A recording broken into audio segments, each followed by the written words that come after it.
March meeting of Yarra Council. Yarra City Council acknowledges the we were on people as traditional owners, true sovereigns of the land now known as Yarra. We acknowledge their creative spirit, much of their ancestors and their elders. We acknowledge the strength and resilience of the Wurundjeri Wurrung who have members of sovereignty and retain their strong connection to family, clan, and country despite the impacts of European invasion. We also acknowledge the significant contributions made by other Aboriginal and Torres Strait Islander people to life in Yarra. We pay our respects to elders from all nations. We have all the councillors in attendance. I've seen Councillor Wade. I think she's on her way in, and Councillor Davies is here. We've got all the relevant officers. Are there any apologies or leave-ins? Okay. Councillors, I'm going to ask each of you to make a conflict of interest declaration. You may respond to the following question. Do you declare you are familiar or have a conflict of interest? Councillor Aston? I do. Councillor Crossland? I do. Councillor Davies? I do. Councillor Gomez? I do. Councillor McKenzie? I do. I've got none. I do as well. And Councillor Wade? I have a conflict on the Collingwood DDO's item, whatever that's called. Thank you. 26, we're all here. Anyone here like to move those minutes? Councillor, Deputy Mayor Harrison, seconder. No, that lapses. Councillor Harrison, Councillor, all those in favour, please raise your hand. That's passed unanimously. Okay, we move right along to public question time. I'm just going to go in pre-booked, and then any of you who've come along who haven't booked can get a chance to ask a question. So the first person I've got up.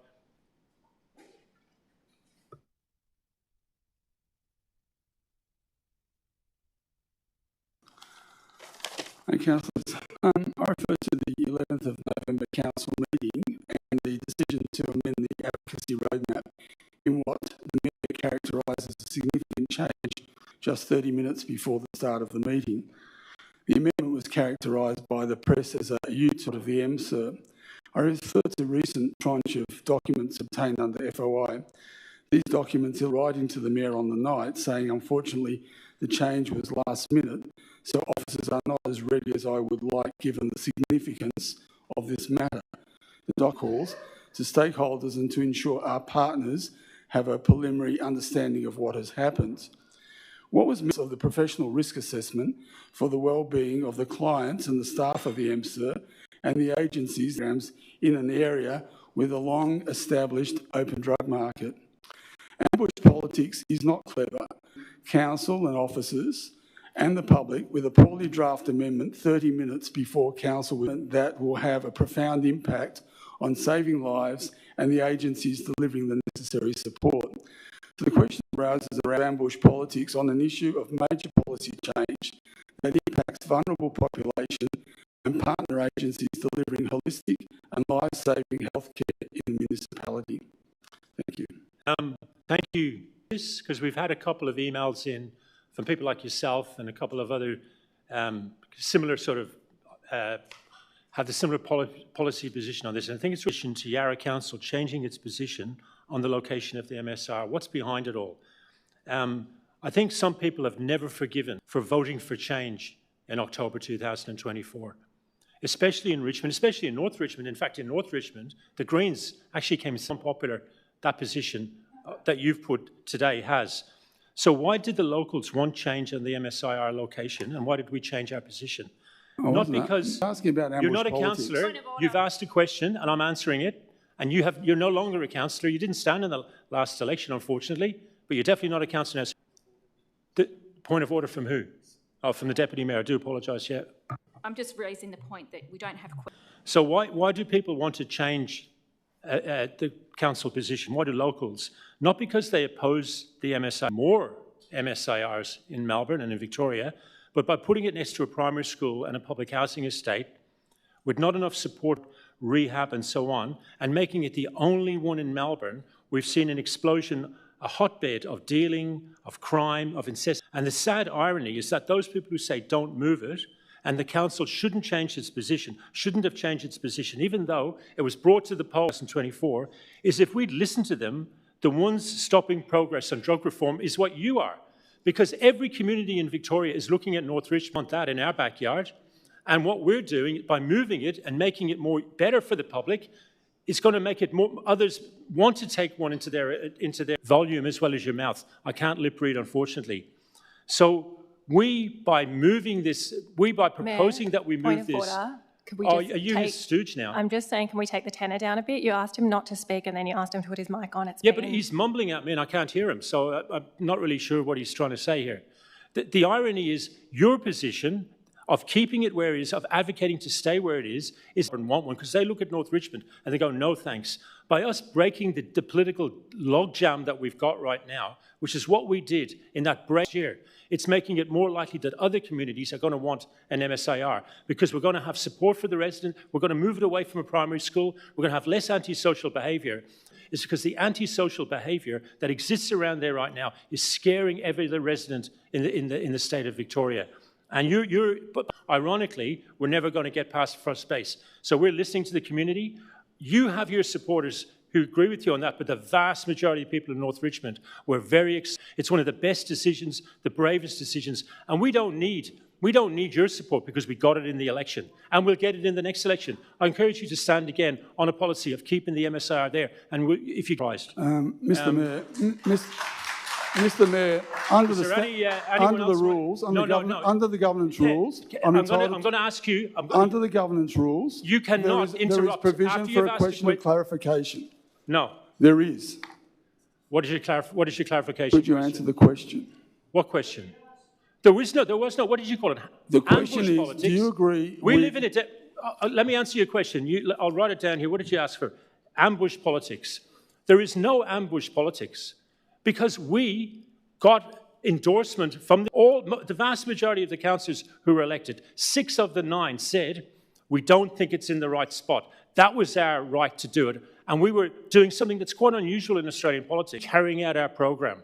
Unlike you with the bin tax, who campaigned to get rid of the bin tax, and as soon as you were elected, you supported the bin tax. Mayor, we're not going to be like that. Mayor, can I just... We're attacking... So is there anyone else that wants to talk on this matter?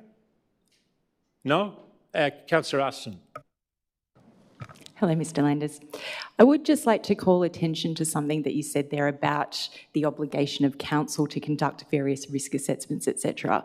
The fact is that this is a state facility. We didn't make a decision on where to move it. We made decisions around those things, etc., simply because we recognise that this is a state facility, a state responsibility. We are advocating on behalf of our get it to a more appropriate location, but it is not our job to tell the government where to do it. It is not our job to tell the government and do the government's work to identify cause the issue are the ones responsible for solving it.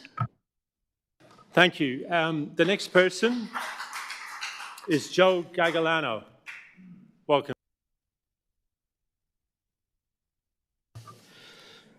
Good evening, everyone. We all know very rare in any council, and we're very lucky to have one in Rowena Parade or the Rowena Parade precinct. It was carried out towards the end of the year, almost after all the businesses had actually closed down or whatever. Something like that being carried out during a very quiet time might actually skew the figures that can, and if it comes out that there's a lot less traffic than was actually suggested, there may be no changes. So I'm really concerned, are we able to get another survey done during peak traffic times so that we actually get an accurate representation? Because 2 weeks before Christmas that businesses started shutting down and there was a lot less traffic, and that's when a lot of the tapes and cameras and everything went in. So I'm very concerned that a lot of good money and a lot of good effort, especially by Councillor Davies and Harrison, to an accurate representation of the traffic is not done, which would then make a lot of residents in the area still suffer if we don't get a proper survey done. Thanks, Joe. As you know, this is the very first stage of a road safety study. It includes a lot of analysis, including traffic counts and speeds and volumes. Council's undertaken just the first stage of consultation study. 203 people responded to the first stage survey, but you and I both met each other on site. There was many dozens of people there that day as well.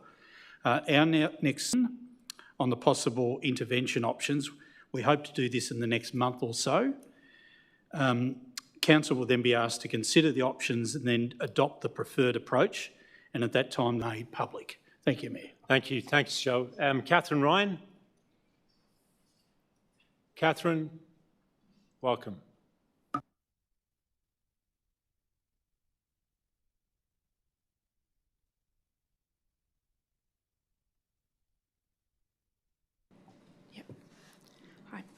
My question. Yarra City Council has trialled in Yarra streetscapes over time, but these features do not appear to have found their way into routine use. With greater urban heating expected over time, the importance of retaining water in our... can Council advise a date by which water-sensitive urban design features will become standard in the templates used for streetscape design? Thank you. Thank you, Mayor, and thanks, Catherine, for your question. As you point out, Council has previously used a variety of different water-sensitive urban design treatments in its streetscapes, including stormwater harvesting, rain gardens, tree pits and permeable pavements. Not a variety of considerations, including street widths and functions, underground services and drainage constraints, etc. Where options exist, however, and where the Council prioritises these, they are introduced. Council is currently developing its draft budget for 26-27 and it includes some WUSA treatments. The Council, I'm sure I can speak on behalf of the Council, would be pleased to receive your feedback on location options for possible WUSA treatments when the draft budget is released for community consultation. Thank you, Mayor. Thanks, Catherine. Shane Delphine. Add a quick point to that? Councillor Davies. Yep, just a quick point as well. Catherine? Yeah, just to let you know that also councillors are discussing it in workshops. We have been talking about these issues. They're active and they're live in terms of how we look at when we're doing renewing surfaces. We're not just going back to old design principles. We're actually talking about that. I know Councillor Crossland in particular and I have been talking about it in context to Cremorne and the UDF and things like that. So know that it is a conversation we're having. So, Shane, welcome.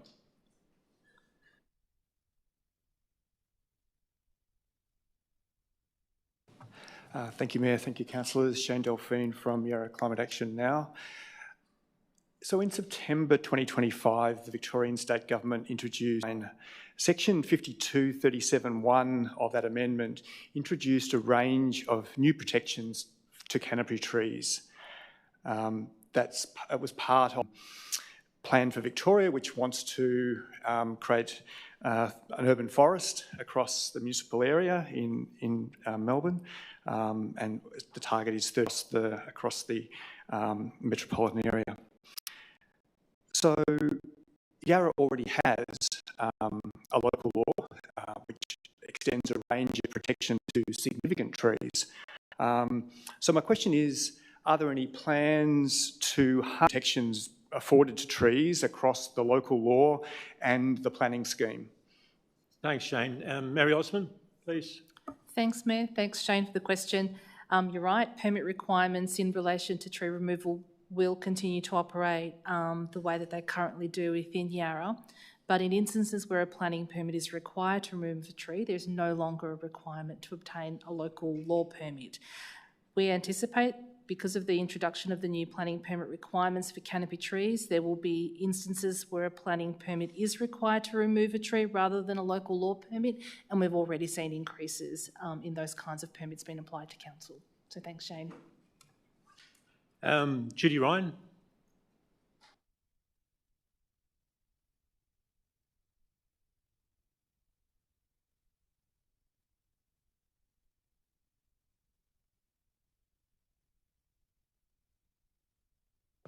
Thank you. Thank you. I'm Judy Ryan. I'm here tonight in my capacity as Secretary of Residents for Victoria Street Drug Solutions, which was incorporated in March 2017. Our members are residents in North Richmond and South Abbotsford. Our association advocated for the establishment of the medically supervised injecting room in North Richmond, and we continue to support the centre in its current location, its expanded rehabilitation, its clients, North Richmond Community Health Centre and other local support groups. The issue I raised tonight on behalf of our association relates to the amendment to the Advocacy Roadmap, Councillor Aston and seconded by Councillor Ho on 11 November 2025 to, quote, move the North Richmond medically supervised injecting room to a more appropriate location and provide expanded rehabilitation and recovery. To this amendment was Andrew Fu from the Victoria Street Business Association.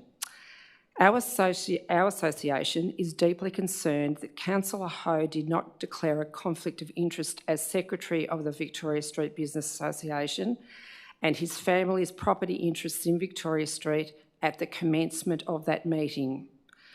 Our association believes that this omission by Councillor Ho compromises the legitimacy of the amendment. I have sought a response recently from both Councillor Aston and Councillor Ho as to this conflict of interest issue, and I have received these replies. From Councillor Aston, quote, "Even if Councillor Ho had not been present at the vote, it still would have passed 5-2. And from Councillor Ho, quote, "The advocacy roadmap was approved by a majority of councillors in November." Neither of these responses addressed the conflicted involvement at Councillor Ho at that meeting. My question to you, Mayor Jolly, what is your view of the validity of an amendment that has been seconded by a conflicted councillor? Did you want to take up that governance issue, Mr. Delosa? That's through you, Mayor. Thanks, Judy. As I understand, and having had conversations with Councillor Ho, he resigned from the Business Traders Association at the end of April 2025.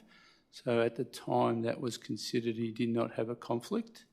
So the Local Government Act makes it the responsibility of a councillor to determine whether they have a conflict. And so in my professional assessment, I don't think he did have a conflict of interest.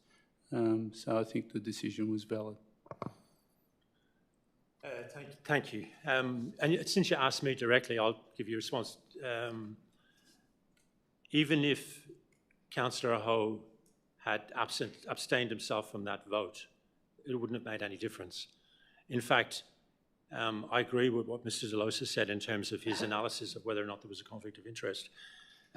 This issue is such a statewide significance, and the antisocial behaviour around there now has got such Yarra-wide significance that every councillor could potentially say they've got a conflict of interest on this matter, and therefore it's not something that, for example, there's a pecuniary interest in, no one's making any money out of this. It's not like, for example, I'm a developer and I've got a planning application in front of Yarra and I'm also mayor voting on it. That would be clear, pecuniary interest and a conflict of interest. It's not the case here, so I don't think there was anything wrong. And in fact, we probably should have done it a lot earlier, closer to the election, and not waited a year. And I will apologise to the people of North Richmond for waiting a year and a month to change the council's policy. We should have done it earlier, but better late than never. But thank you, Judy. Was there anybody else who wanted to speak on this?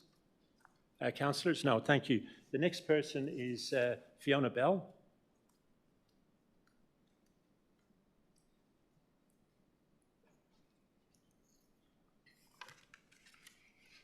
Hello, Mayor and councillors. Yes, I'm Fiona Bell, the President of the Protectors of Public Lands Victoria Inc. I have a query regarding the Urbis Heritage Impact Statement of 2025 of the proposed development of the Brunswick Street Oval in Edinburgh Gardens. And I note that it's usual practice when asking for expert opinion for a document like this to be written, for Yarra to have provided a brief to Urbis to clarify with them the expected scope of the works before they write the document. So the brief leads to the scope of the works, which we're interested in, and the question is, we're wondering what was the scope of the work that Urbis was commissioned by Yarra to do in that Heritage Impact Statement, and whether it was supposed to be on the entire Edinburgh Gardens, HO 213, or not. Thank you. Sam Hewitt. Thank you, Mayor. Thanks for your question, Fiona. Urbis has been engaged to provide all planning-related documentation for the amended planning permit, including heritage consideration for the approved design. This has been assessed. This has assessed the approved design in the context of relevant heritage controls and consideration for the gardens where it relates to the Brunswick Street Oval precinct site as identified, as you point out, in HO 213. Thank you, Mayor. Thank you, Fiona. Thank you. Jeanette Morris. Excuse me, Mayor. Just 1 second, please. Councillor Crossland. Thank you.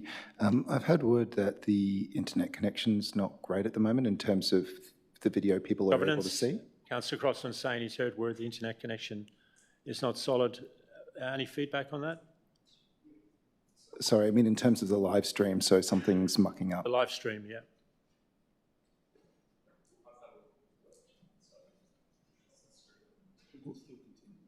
Okay, we're checking, but we'll continue. Thanks for that. It's still recorded, and so there'll be a full version available. Okay, Jeanette Morris, welcome.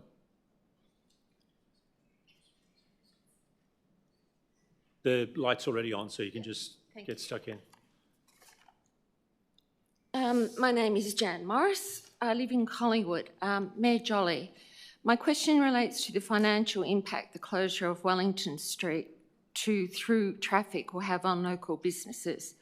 I'm part of the group opposing the Wellington Street plans.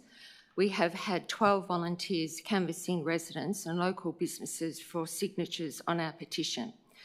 Some local businesses, for example, the 2 service stations on Wellington Street, have told us they are seriously concerned about their viability if these changes go through. A number of local businesses are now collecting signatures on our petition because they object so strongly to this proposal. This includes a yoga studio, hairdressers, pubs and petrol stations. A retirement village in Clifton Hill has also contacted us asking for petition sheets because many of their vulnerable residents drive down Wellington Street to Collingwood Co-Health, and we know Yarra is fighting to keep that medical facility open. No suburb is an island, and Collingwood's population on its own certainly can't support all our local businesses. We assume Council realises that businesses on Wellington Street and side streets depend on traffic that comes from north and south of our suburb. So, my question is, has Council undertaken any economic impact assessment on local businesses? Because many we have spoken to say they were not consulted by Council. What financial compensation would Council provide for businesses that would be severely impacted if the proposed changes to Wellington Street go ahead? And has that been considered in the project costings? Thanks, Jan. Mary Osman. Through you, Mayor. Thank you, Jan, for your question. Council conducted extensive community consultation, including direct outreach to the local businesses, including door knocking every single business in that section of Wellington Street, as well as direct letterboxing from all properties within the project area. We are currently reviewing all of that feedback, and I can confirm that all matters related to local businesses, including access, are being considered. A report to Council outlining all feedback will be presented to Council in the coming months, and that will include discussion around concerns that have been raised by these specific businesses on Wellington Street. Thank you. Jan, I'll just add, councillors have been, we've had a tsunami of emails from pro and against, as you would well know, petitions from both sides. I think there's another large petition being tabled tonight by Councillor Gomez. There's a big public meeting, I believe, on the 30th. Just FYI to all points of view on this one, it's almost certainly going to come back to the May Council meeting. So the second Tuesday in May, we'll be voting on it. And I would say to all of those people, whether they're in favour or against, this is what community activism and consultation is all about. I've never seen Collingwood so passionate about something one way or another, and it's a great thing to see. So thank you for your work on this and all the others in the community on every side, and we will make a decision on the second Tuesday in May. Okay. Thanks, Jan. Thank you. The next person. The stream's working again. Okay. Everyone doesn't seem convinced, but it is going to be taped in the sense that you can watch it back again, so nothing will be lost. The next person is Pam Kershaw. Thank you, Mayor. My question relates to Council's responsibility in providing honest and clear communications to local communities for major proposals such as the Wellington Street plans. Our opposed Wellington Street closure group has had 12 volunteers canvassing every street in North Collingwood for signatures on our petition, and we now have well over 1,000. The number of people who are still unaware of the proposed closure of Wellington Street and the impact on our local streets is highly concerning.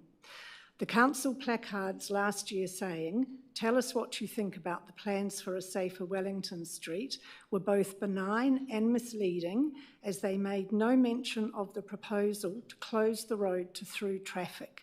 And surely that fact was absolutely key. We know many people saw the placards but took no action, as they didn't realise the plans would drastically restrict our local mobility. I only realised when a resident dropped in my letterbox an anonymous flyer highlighting the Wellington Street closure. Last month, Councillor Ken Gomez tabled our initial petition against this proposal. A letter from Council in response said, "Every property owner and occupier within and adjacent to the project area was directly letterboxed with information on the project. None of us recall receiving any information about the potential closure of Wellington Street as a through road, and the extensive door knocking by our team highlighted how few residents and businesses know about this. The Collingwood community meetings to discuss this issue were apparently very poorly attended. Very few people knew about them, including me. We letterbox residents regarding our own meeting last October, which was attended by more than 100 concerned residents.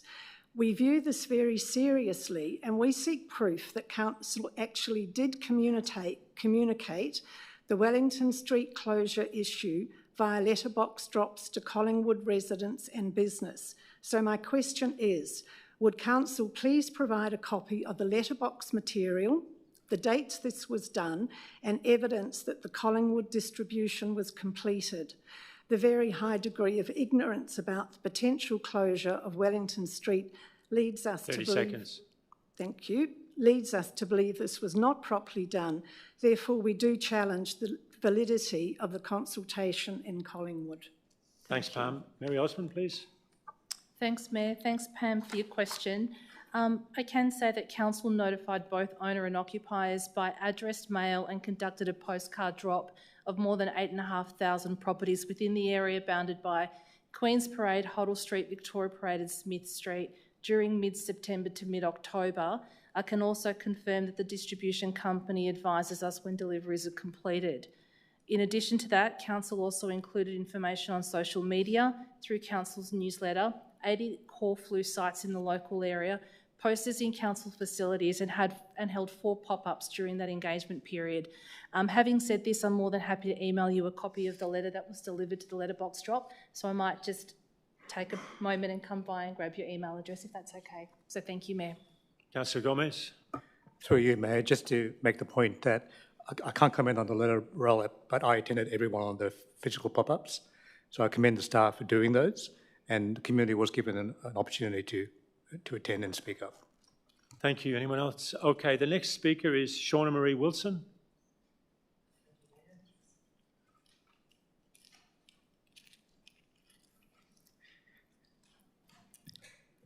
Thank you, Mayor. Councillors, I'm here in my capacity as community member.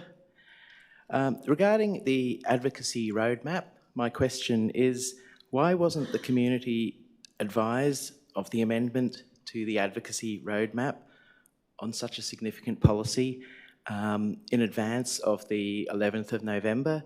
And why was this advocacy roadmap, which is ultimately about lobbying state government to relocate the medically supervised injecting room, why has this been described as an advocacy roadmap rather than being given a name explicitly describing what it is? And in that question, the big part of the question is the motion that was moved on the 11th by Councillor Aston and seconded by Councillor Ho. Why was that motion not published on the agenda in line with the usual practice.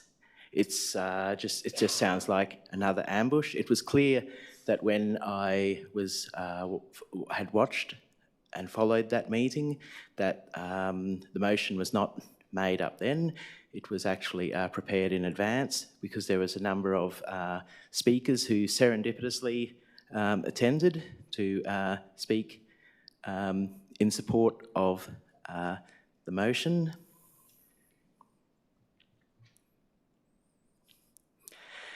Because in the last pre-election campaigns, there was campaigning by yourself and a number of the new councillors, including Councillor Aston, that there was a promise of being transparent about decision-making and considering whether what we do is value for money. And is that transparent if a significant motion is not placed on the agenda for people who could see the agenda in advance of the meeting, and also the whole lobbying plan just being described as an advocacy roadmap rather than being named more explicitly 30 seconds. For the ordinary community member to understand what's going on. I put it to you that this is not transparency. This was ambush. This is dishonest. And the very irony is that tonight, in responding to Herschel Landers, Councillor Aston has said, quote, "This is not our job to tell the state government what to do. It's a state facility." Yet she moves a motion. Shauna, your time is up. Can you maybe just, I want to stop you, so just maybe one more sentence, just to finish it up, please. Okay, yeah. Though Councillor Aston says tonight, in response to Herschel Landers, this is a state facility, it's not our job. All right, thanks, Shauna. I'll have a crack at answering your question. I think it's in two parts. The first part is about whether or not we should have done this in the first place. It's entirely appropriate for you, for ex-Councillor Landis, for Judy Ryan, for anybody out there to disagree with a policy change by this council. You know, there are a minority of people out there who think that the supervised injecting facility in its current location is the best thing since sliced bread. There's nothing to see here. There's been no, Shauna, no actual you cannot poll interrupt. on how many You're in breach people of the... Can you turn your microphone off, please? When you ask a question, you get the response, you don't get a second shot. Just press the button again, please. Thank you. But to suggest that this was done behind the backs of the community, I don't know if people have had their head in the sand. There is not an issue, not a single political issue in the city of Yarra that has been as discussed as the supervised injecting facility. In every kitchen, in every pub, in every workplace, at Gladell Street Market, at the facility itself. I have personally, and I'm only one person, been at meeting after meeting at the pub, at the what's his name, the pub on Lennox Street, on the estate, all over. Everybody's been talking about this issue. It was one of the key issues of the election campaign. Everybody knew, Blind Freddie knew, the media knew, the community knew, everybody knew that this council would change the policy. As I said before, I'll apologise for a second time. I don't often apologise, but I'm doing it twice already tonight. We should have done it earlier. We waited a bit long, but better late than never. So I'm not going to take that. In terms of the second question that you raised, the technical thing, all notices of motion have to be advertised in advance. Councillor Davies and Crosland, they love their notices of motion. All of them are always put on the agenda in advance in a very democratic way. But when you have an officer recommendation for a report, many times, every single councillor here actually, I think without exception, has moved an alternative recommendation on the night. Because unlike other councils, we don't take, like porridge, like Oliver and Oliver Twist, what the officers tell us. Often we agree with them, they're very good officers, but sometimes we disagree. And we're proud of that, because we always put the community first. And this decision put the community first. So thank you for your question. Is there anyone else in the crowd that, sorry, Councillor Aston wants to say something? Hi. I think, I'm not sure if you've actually read the advocacy roadmap. You seem to make it sound as if all we were doing was putting forward a motion that we should relocate the injecting room. It actually is an advocacy roadmap. There are 10 key advocacy points. Not all of them relate to the MSIR. There's a whole range of other things in there. So it is a comprehensive document that talks about our advocacy priorities. It was simply an amendment, so it's not the whole report, so it is an advocacy roadmap. And so I would suggest that perhaps you read it. And in regards to the comment that I made to Herschel, Mr. Landers, I think it's fair to say that it is a state facility and it is not our job to tell the government where to put it, but it is our job to speak for the community and to advocate for its relocation. Where that happens to be is up to the government to do so, but we have decided to speak on behalf of those who have wanted this done for a long time. It is a fair position to take. It may be different from yours, but it does represent a significant section of the community's needs. So that is what we're advocating for, and that is what is in the advocacy plan, along with many other things, which I invite you to read. Thank you, Shauna. Anyone else with a question? If not, we'll move on to the... Yes, please come to the front. Just press the button before you ask your question. You've got 3 minutes. Hi, Council. My name is Megan Flack. I live at Ballarat Street in Collingwood, and my question relates to the costly road closures that will severely restrict the ability of Collingwood residents to drive to Clifton Hill along Wellington Street or even access their homes via Wellington Street when driving north or south. The proposed closure of Budd Street to through traffic is of further concern to me. So I understand that the full cost for the existing Wellington Street infrastructure between Victoria Parade and Johnston Street was $12 million. This figure was quoted by a council officer at a community meeting in February this year.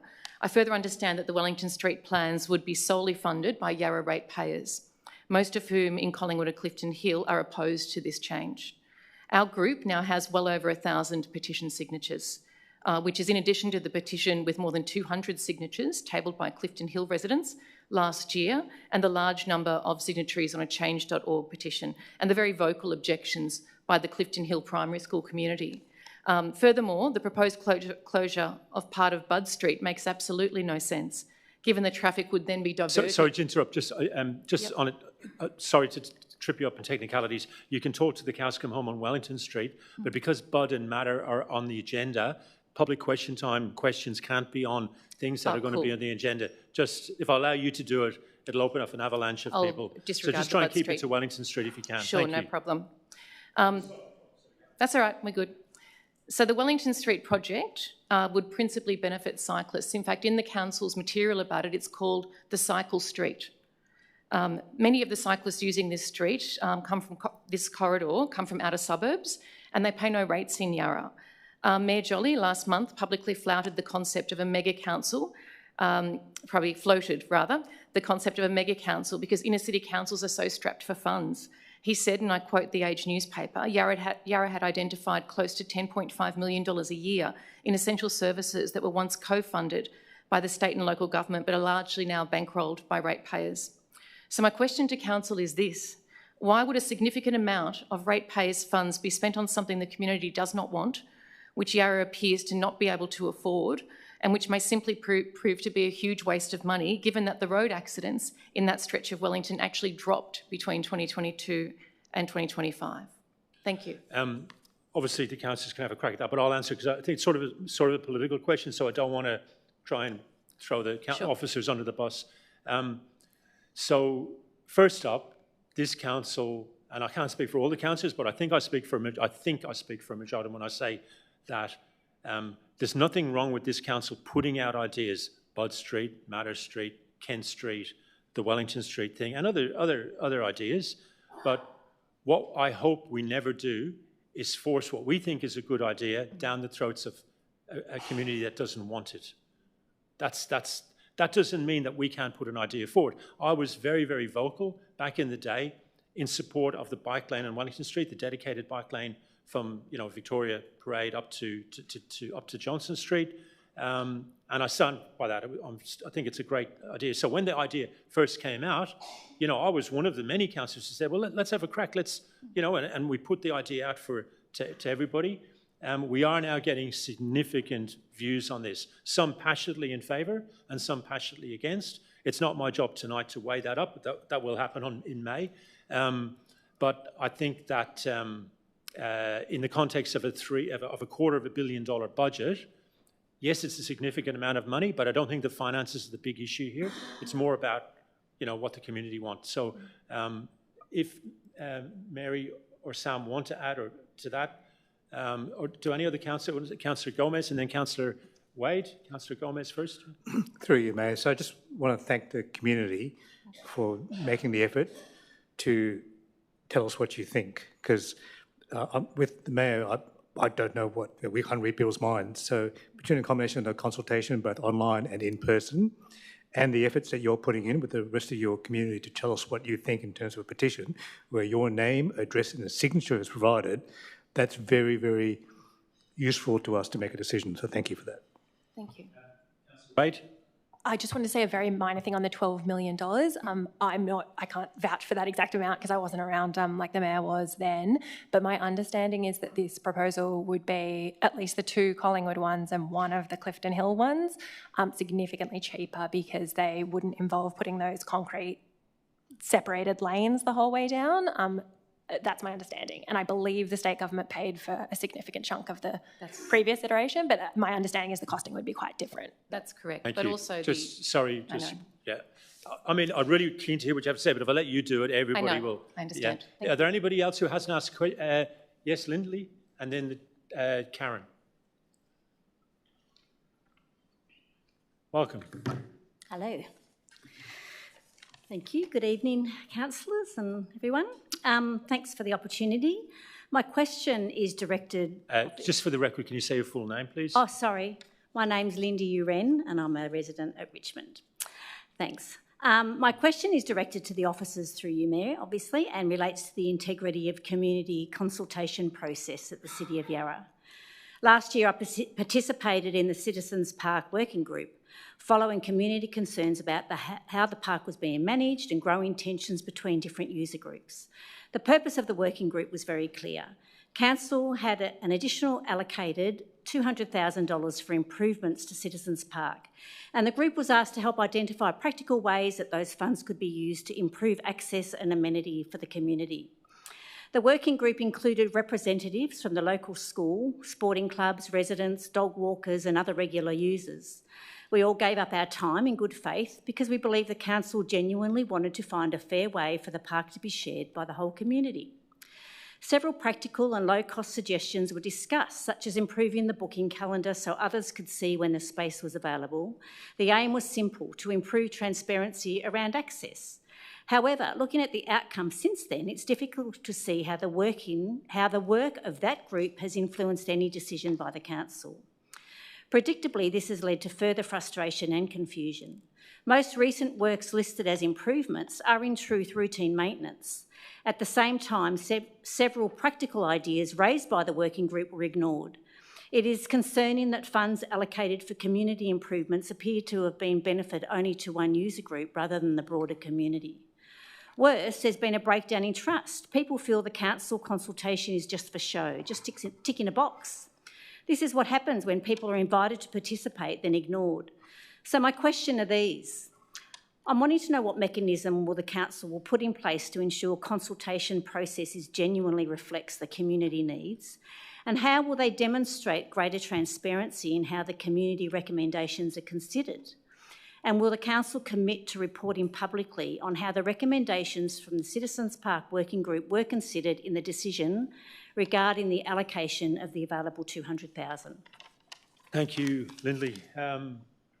Mary Osmond, please. Thank you, Mayor, and thanks, Lindy, for your question. A number of the works that have actually happened at Citizens Park were suggestions that came from the working group that include a series of works about improving lighting because there was a safety concern, there were some repairs and some works done to the fencing, there was some works done to the surface of the turf. I will acknowledge that recommendations or suggestions around the booking system have been explored and they were discussed at a councillor briefing, but we prioritised an order of works, and that's the list of works that were circulated to the members of the Citizens Park Working Group. Thanks, Mayor. Thank you. Councillor Davies and then Deputy Mayor Harrison. Yeah, Lindy, just to let you know, this is definitely a conversation it's a very big conversation in Yarra. It's a very big reason why a number of us got involved and ran for council, because of the lack of engagement and the lack of feeling of engagement, and just a council that needed to listen. The Have Your Say system has not been serving us as residents. It just hasn't. We all know that. You can go to Ken Gomez's North Fitzroy group meetings where 100 people will say it. You'll be in Richmond. You'll hear the community say that no matter which town hall we go to, street or otherwise. We recognise that. We are pushing it, and rather than putting it up as a motion, which I would have done a month ago, to address the Have Your Say system, to ensure that it is residents first, second and third, in the way that we actually have a Have Your Say system that uses digital and paper and ways that each of us can actually access it, and that it records data properly and feeds back to our community what they actually said and want. We've been working with the officers here to not raise that motion, to work with them to make sure it is addressed. I'm told it will be coming to the community around mid-year. The officers can correct me if I'm wrong, but we are putting it to the officers to provide a new system, a system that we're much more accountable as councillors to the community about what you're saying, not outside third-party actors, what we want targeted to our streets, to our suburbs, to our wards, and then broadly to the municipality. So know that it is a very big conversation that we're having. It's being managed by the officers, and we hope to have something to bring to the community very soon. Deputy Mayor Harrison. Look, the first thing I'll say is that Councillor Ho and I were both involved in this Citizens Park working group. We attended the meetings. We have taken on board the feedback, and I can say that that feedback is, we are actively pursuing it through the budget process that's happening as we speak. So rest assured, the councillors have heard what you've said. We are advocating for those things, and so please rest assured that the councillors are listening, and we heard what you said loud and clear and are working to get the things that you want. I'll just add to that. It's not just about systems. You can have the best system in the world. The United Nations is a great system, but no one listens to it.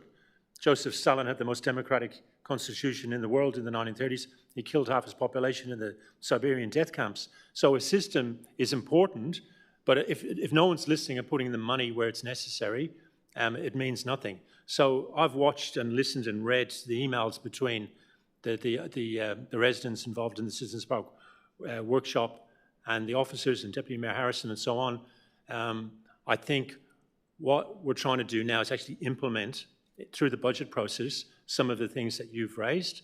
What I'd like to offer you is to have a meeting with me and anyone else interested in this issue over the next week or later this week or next week, so that we're not putting stuff in or not trying to put stuff in the budget that doesn't meet the needs, as you see it, of locals, of both the sports clubs and dog walkers and passive users at Citizens Park.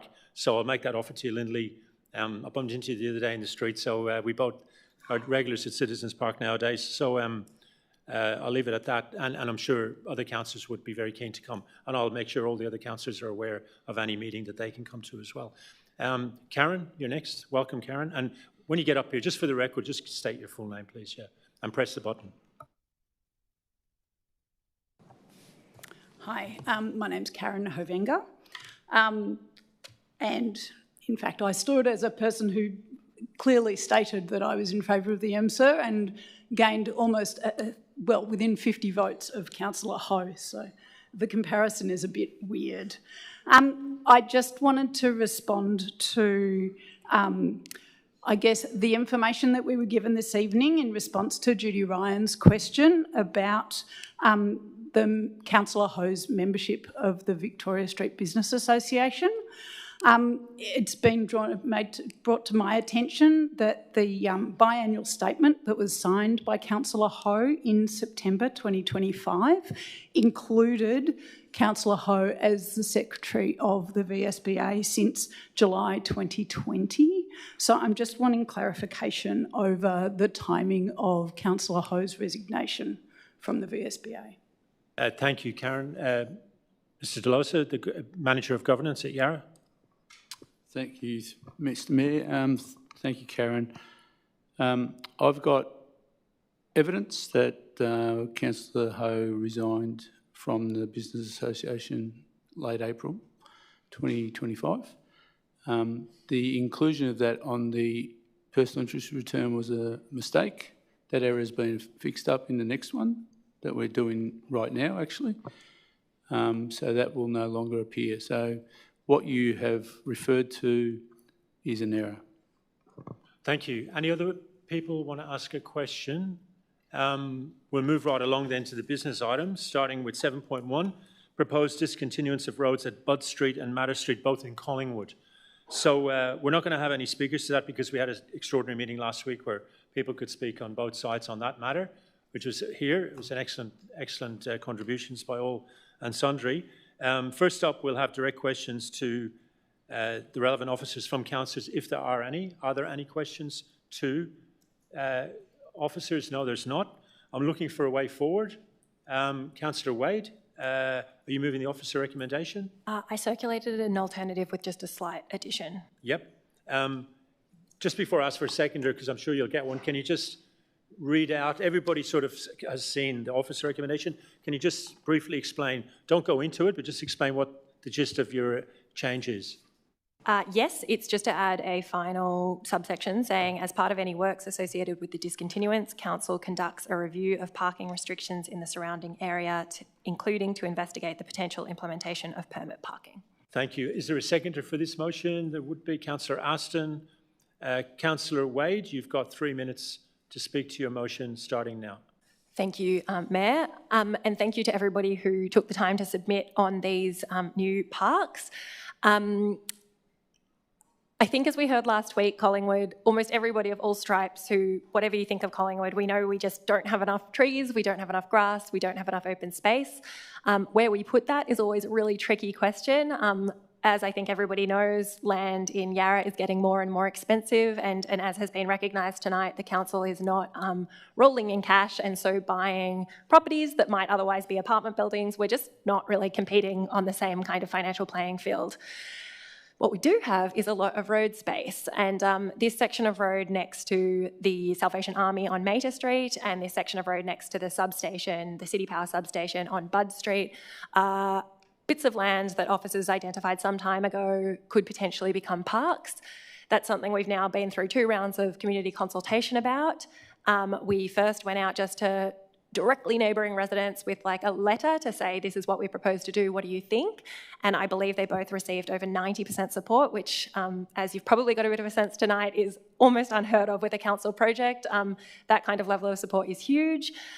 We then did this formal legal road discontinuance process, and that also saw really, really high levels of support, including from Collingwood locals. I went through and they weren't in the agenda, but we got to see all of the individual submissions, and I went through those and saw there was strong Collingwood support as well. I also know that for the Mater Street site, the directly affected neighbours are in support, like the right there ones, and also in Budd Street there's a lot of galleries and stuff in the building that's opposite the substation, and they're in support as well. So I think it's really exciting.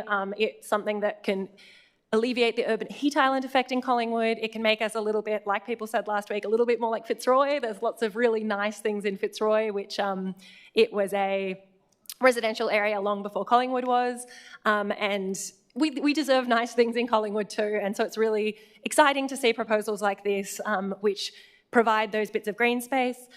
You'll see that I did make an amendment, which is just to say, hey, we've heard that there are some concerns about loss of parking. I know Mater Street residents in particular were saying permit parking is probably the answer, but we will look into that as part of this. There aren't a huge number of car parks being removed, but we can definitely look to make sure that, you know, time restrictions, permit restrictions, whatever, match the need. So 30 seconds. Thank you to everybody who has been involved in this process, and I really encourage my colleagues to give Collingwood and its 0.3% of open space just a little bit more open space. Thank you. Councillor Aston.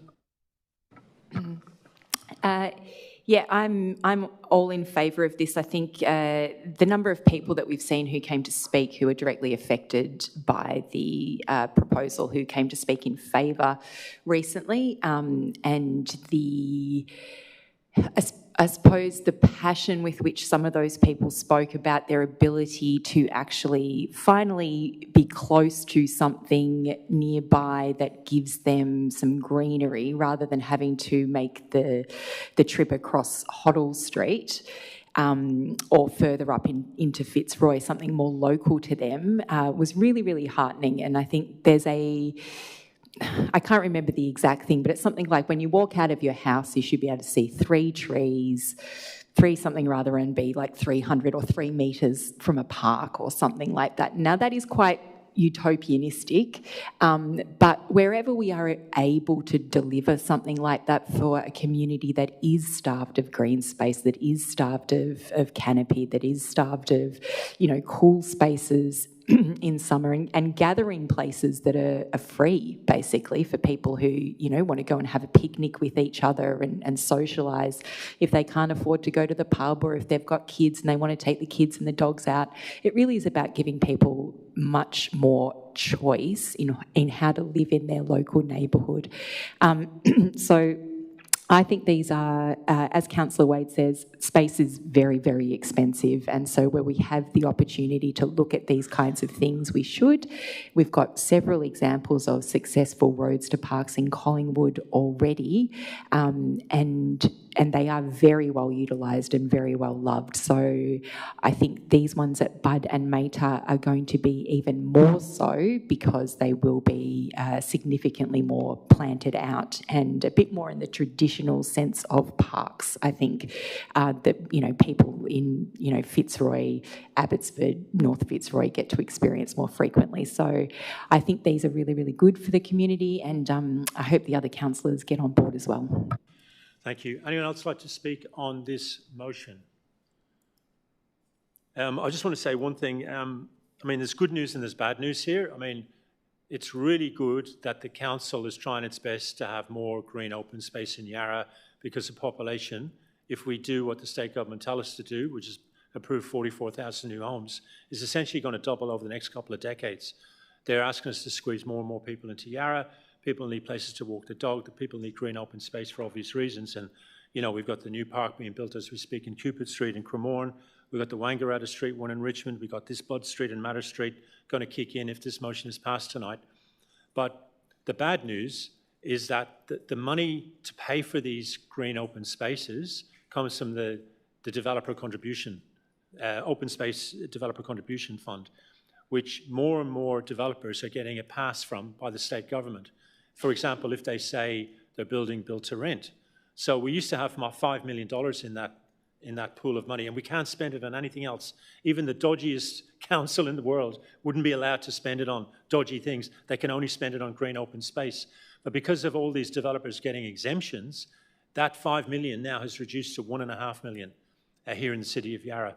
So I predict that unless we get some joy from the state government on this and go back to their previous position and let these developers pay their fair share of tax and contribution to the council that you all have to do when you're paying your rates and your parking fines and everything else, we're going to have fewer and fewer of these green open spaces. So let's grab these two. They are supported, and I think it's good, but I think we should also ensure that in the state election campaign we're asking all the parties and all the candidates to not support this policy that exists at the moment, because we're going to have no money left very, very soon for green open space. Would anyone else like to speak on this matter? Councillor Webb, would you like to exercise your right of reply? Okay, we'll put it all then to a vote. Can everyone who supports it please raise your hand? That is passed unanimously. Thank you all. We'll move on to 7.2, proposed discontinuance of road at Kent Street, Richmond. We've got quite a few people have registered to speak, so we'll start with them. First person is Victoria Chipperfield. Welcome, Victoria.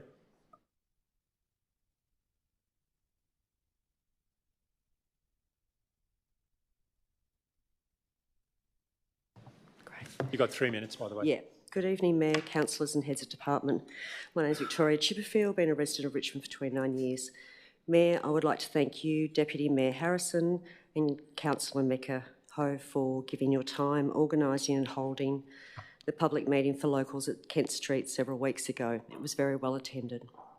I'm here tonight to publicly oppose the proposal to discontinue this part of Kent Street.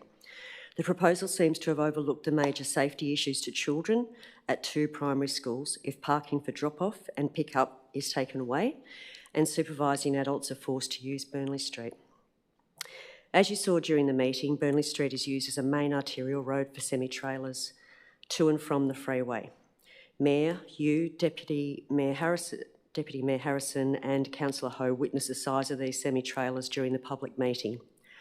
There's numbers not included in the proposal, and I'd like to give them to you now. The number of trucks and semi-trailers travelling past this section of Kent Street at drop-off and pick-up times today were 17 trucks with up to 6 wheels and 18 semi-trailers with 12 to 16 wheels that apparently weigh between 18 to 36,000 kilos. And I got that from Google, so whatever. Drivers of vehicles of that size and weight would be unable to avoid or even see a small child if they ran out onto the road. Yarra Primary has 230 children. Trinity Primary has 220. Many have younger siblings. For anyone who has supervised small children, they know it is not unusual for a child to act impulsively and run off. The ramifications in the situation would be disastrous. Councillors, you are elected to represent constituents in your wards, and wards have borders. However, you are also councillors of the City of Yarra. Melba Ward definitely needs more green space. The question this proposal is asking you to decide is whether this is the right location considering the endangerment it poses children. Thank you.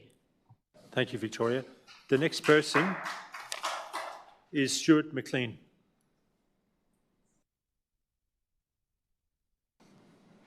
Welcome, Stuart. Just press the button and the piano player. The Billy Joel of Richmond. That's the fact. Thank you for allowing me to speak, and thank you for forwarding. One of the members of council forwarded me an email. I wouldn't have known about this meeting, and a number of people who are here because of the proposal for Kent Street wouldn't have been here because I wouldn't have let them know. So I thank you for letting me see that email. Now, you would have seen with your own eyes the number of people. I counted 90 people at our street meeting last week, which Councillor Jolly, McIntyre and Ho all attended. And we've got to say nearly everyone there opposed the current proposal. Discussions with various people. We all love parks. I love parks. I love the environment. We've got a little street with lots of trees. I hope we don't lose them. Love the fact that you're looking at more open space, but once again, I'll endorse the previous speaker's situation that it's just not practical, realistic, or whatever to close down that section of street because you've got the safety of the children at hand. And my understanding is there was a general consensus that this probably would not go ahead in its current form, but I think there is also support for a very small little park at the end. Might remove perhaps 1 or 2 car spaces, but that's it. Anyway, I'm pretty much just endorsing the views of the people who are there, and I also would like to remind you of the passionate speech on that night from the crossing lady who is not here tonight. The only people who are here tonight are those who I managed to forward the email on, other than the lady who spoke before pretty much, and Damien's staff also from Kent Street. But generally, you know, I think you'd struggle to find anyone who lives in Kent Street to support the current proposal. So my actual question was, Kent Street disclosure being on the agenda tonight, was that merely to go through that process to vote to knock it on the head? It's submissions from the public, not really questions. But yeah, this is the final decision making. We've reached the tip of the iceberg, and we'll vote on this once we've listened to all the submissions and had a bit of a debate. By Right. the way, the Deputy Mayor is not McIntyre, it's Harrison. Okay, sorry. Deputy Mayor Harrison. And can I also thank you for attending, because you got to see what it's really like. And I understand also that you attended at school pickup time, so you've got a very good idea of what the residents are concerned about, and really appreciate Thank you, that. Stuart. Thank you. The next person is Jill Pickering. Jill, welcome. Just leave the light on. You might as well just leave it on. Okay. Stuart, thanks, mate. Just move that chair. Yeah, just up. Wonderful. Welcome, Jill. Thank you. So Jill Pickering, resident Kent Street, addressing the Mayor and councillors. I strongly oppose the park in any form, but maybe just a minor, lose no more than 2 parking spaces. And the reason I entirely endorse the danger to children, and I would add that I feel quite vulnerable going through a park area in the wheelchair, which I would constantly do because the shops are the other side of Burnley Street. And I'm also conscious that criminals would have would have a nice excuse to sit there and observe everything. That might be being a bit paranoid. I'm conscious that the rubbish could build up when I think of the recycling of clothes that was done a couple of years back. It really brought down the area. I totally support the need to have open spaces, but I would argue that there are other potential spots more relevant and separated from the open spots we already have of the Yarra School, the tennis courts behind the shopping centre, and of course the whole river. Mind you, you've got to be able to get down there. I'm horrified that developers can get away without providing open space because of renters. Renters need as much space as anyone else. So anything the council can do to reflect that back to government would be appreciated. And it should be law. Any buildings going up beyond a certain size should have public space area, irrespective of whether they're offices, houses, people. It all involves people, and I haven't got much left. So I appreciate Stuart for notifying me. We never got a notification. We are only 1 block away from where this was going on. I've tried to get an answer from council, but so far 30 seconds. Come.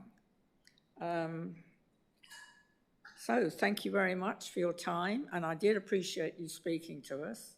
Well, I thought you handled the meeting well. Thanks, Jill. So thank you. Thanks very much. The next person is Margaret Puller. Welcome, Margaret. The light is already on, so just bring one of the chairs across, and you have 3 minutes to make a submission. And you're from St James Church, if I believe. I do. Yeah. Thank you, Mayor and councillors. I'm Margaret Puller, a Richmond resident of 46 years. I speak as a member of the St James Church community and formerly as a parent at St James Primary, now Trinity School, for 14 years, and I speak against the proposal. The proposal to close part of Kent Street would greatly disrupt Trinity School student drop-off and pick-up in Kent Street, which is a safer area than with through traffic in Davison Street, not to mention Burnley Street. The safety of the students is paramount.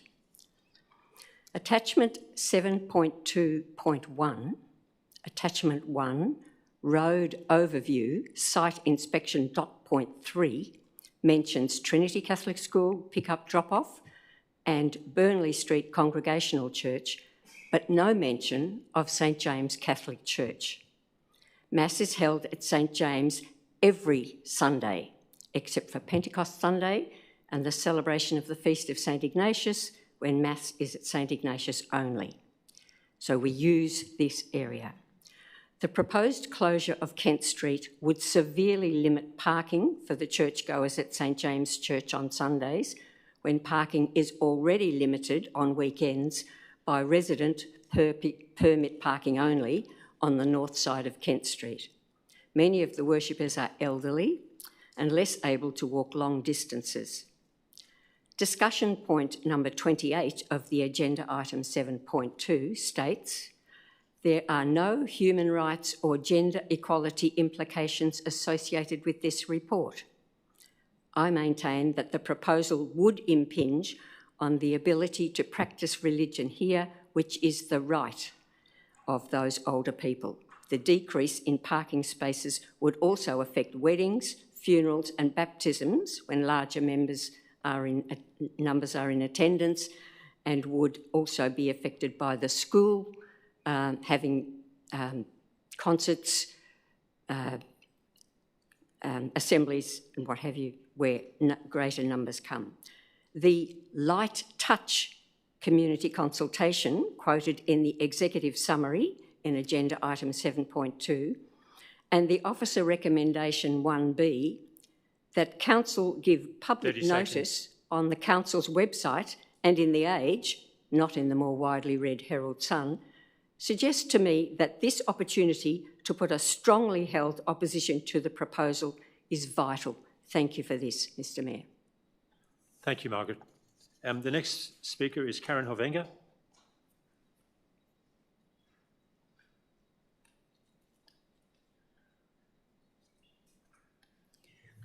Thank you. Councillor Aston, I was very inspired by your enthusiasm for parks and trees and all of those things, in particular, and the savings that are made by putting parks onto roads. I remember when the Richmond Tech School was demolished and it was used as a car park area prior to the building of the basketball courts and the high school. At that time, when that car parking was being taken away, the community was very upset and convinced that Gleadle Street Market would be a disaster because there would be no parking available there. And I think you can really clearly see that with this new council who like to change decisions, certainly there is no suggestion that that car parking at Gleadle Street be reinstated and the basketball courts be demolished. My point is we appreciate parks once we have them, and it's really difficult to see a park when there's only car parks there. So I really think it's important that we consider the long-term use of this area. I've actually been spending quite a bit of time down in Kent Street at drop-off time. I'm running a bike bus project, and it means that I'm there on a Friday morning and able to be there for 20 minutes or so and observe how that school drop-off system goes. I completely agree that it is unsafe. I think that when you have an enormous column of cars winding their way through Kent Street, there is no way for any of those kids to cross Kent Street to get across to Trinity when they're coming from the north. And I think that it's really important to note that the officer's report includes a reimagining of what can happen for that school drop-off. And I would heartily recommend that anybody go and check out the drop-off situation at Yarra Primary School, which is a wild contrast from the Kent Street situation. All of the roads stay clear. The kids can cross with a crossing supervisor. It's a very much safer situation at Yarra Primary School than what there is at Kent Street at the moment. And then the other thing about it that I'd like to make sure that people understand is, well, I would like to check, and perhaps one of you could ask officers later, I don't believe that this is a decision that there is no further questions coming to council on this. I believe that there is a second opportunity for this to be discussed, and I think that once the school has that drop-off stuff sorted out, Karen, you've run out of time. Can you just one sentence to wrap up? urge you to support this road discontinuance. Thank you, Karen. The next person is Damien Staff, followed by John Grant, and Andrea Breen will be the last speaker.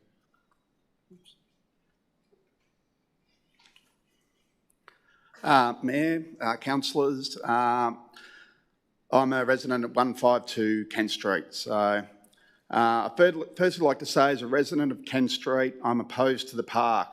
The council's community engagement for the street has been totally unsatisfactory and unprofessional, with residents at the coalface on the west side of Kent Street and Davidson Street not receiving any formal notification.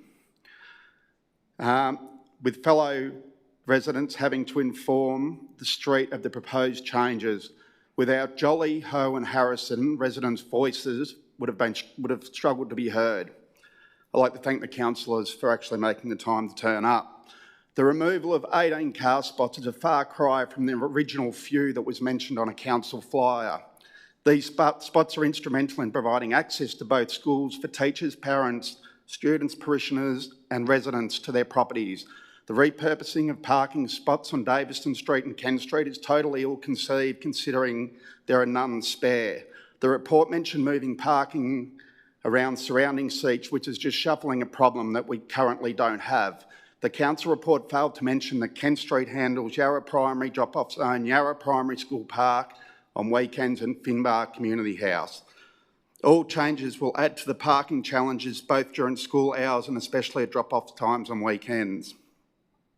The report mentions that it would not result in a risk of accident in the area and would have a positive impact on pedestrians. If the extra traffic is pushed onto Kent Street, Davison Street during drop-off and pick-up, we'll definitely see a safety issue, and those pedestrians that will be affected will be children of primary school age, navigating their way out of cars in already congested streets.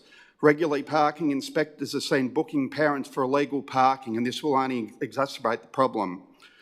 It was also mentioned the car spots on Burnley Street would be repurposed. I can't for the life of me imagine kids hopping out of cars onto a main road except for parents as a safe alternative. All the main players, Trinity, St James Church, Yarra Primary, parents and all but a few residents have objected to the proposal. The numbers at the street meeting were a clear indication that the park shouldn't go ahead. Thank you. Thanks, Damien. John Grant.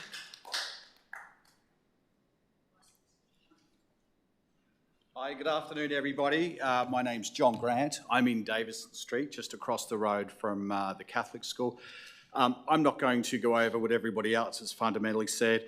I work at home. My office is at the front. I see the chaos in the morning, particularly from the Catholic school. And as everybody's just said, removing all those car parking spots, moving all the chaos down the road is not going to help anybody. It's just going to make it a hell of a lot worse. Also, it's going to push everybody back across into Davison Street as well. And in the mornings, you see during basically the school drop-off and pick-up in the afternoon, parents parking in the middle on the chevrons, etc., doors opening, and as somebody's already said, the kiddies. So I object very, very clearly, the disruption during pick-up and drop-off. Also, Davison and Kent are getting busier and busier as more traffic comes off Burnley to make it into a little bit of a rat run. We have seen in the past unfortunate drug-related activity and antisocial behaviour, particularly when those bins were at the end of the road. That will come back. Anybody who thinks that's not going to happen is somewhat deluded. Dealing with maintenance, trash, and basically, removing already scarce car parks. That's it from me. Thank you very much for your time. Appreciate it. Thanks, John. Andrea Breen. Andrea, are you here?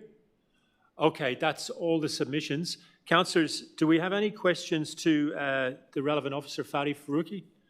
No? Okay, I've got a suggested way forward. I've got a motion from Deputy Mayor Harrison. If we could get that, please, on the screen. I will second that. Councillor Harrison, are you ready to move that? Your 3 minutes start now. Thank you.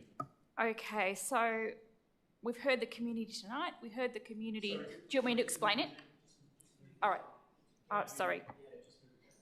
Okay, perfect.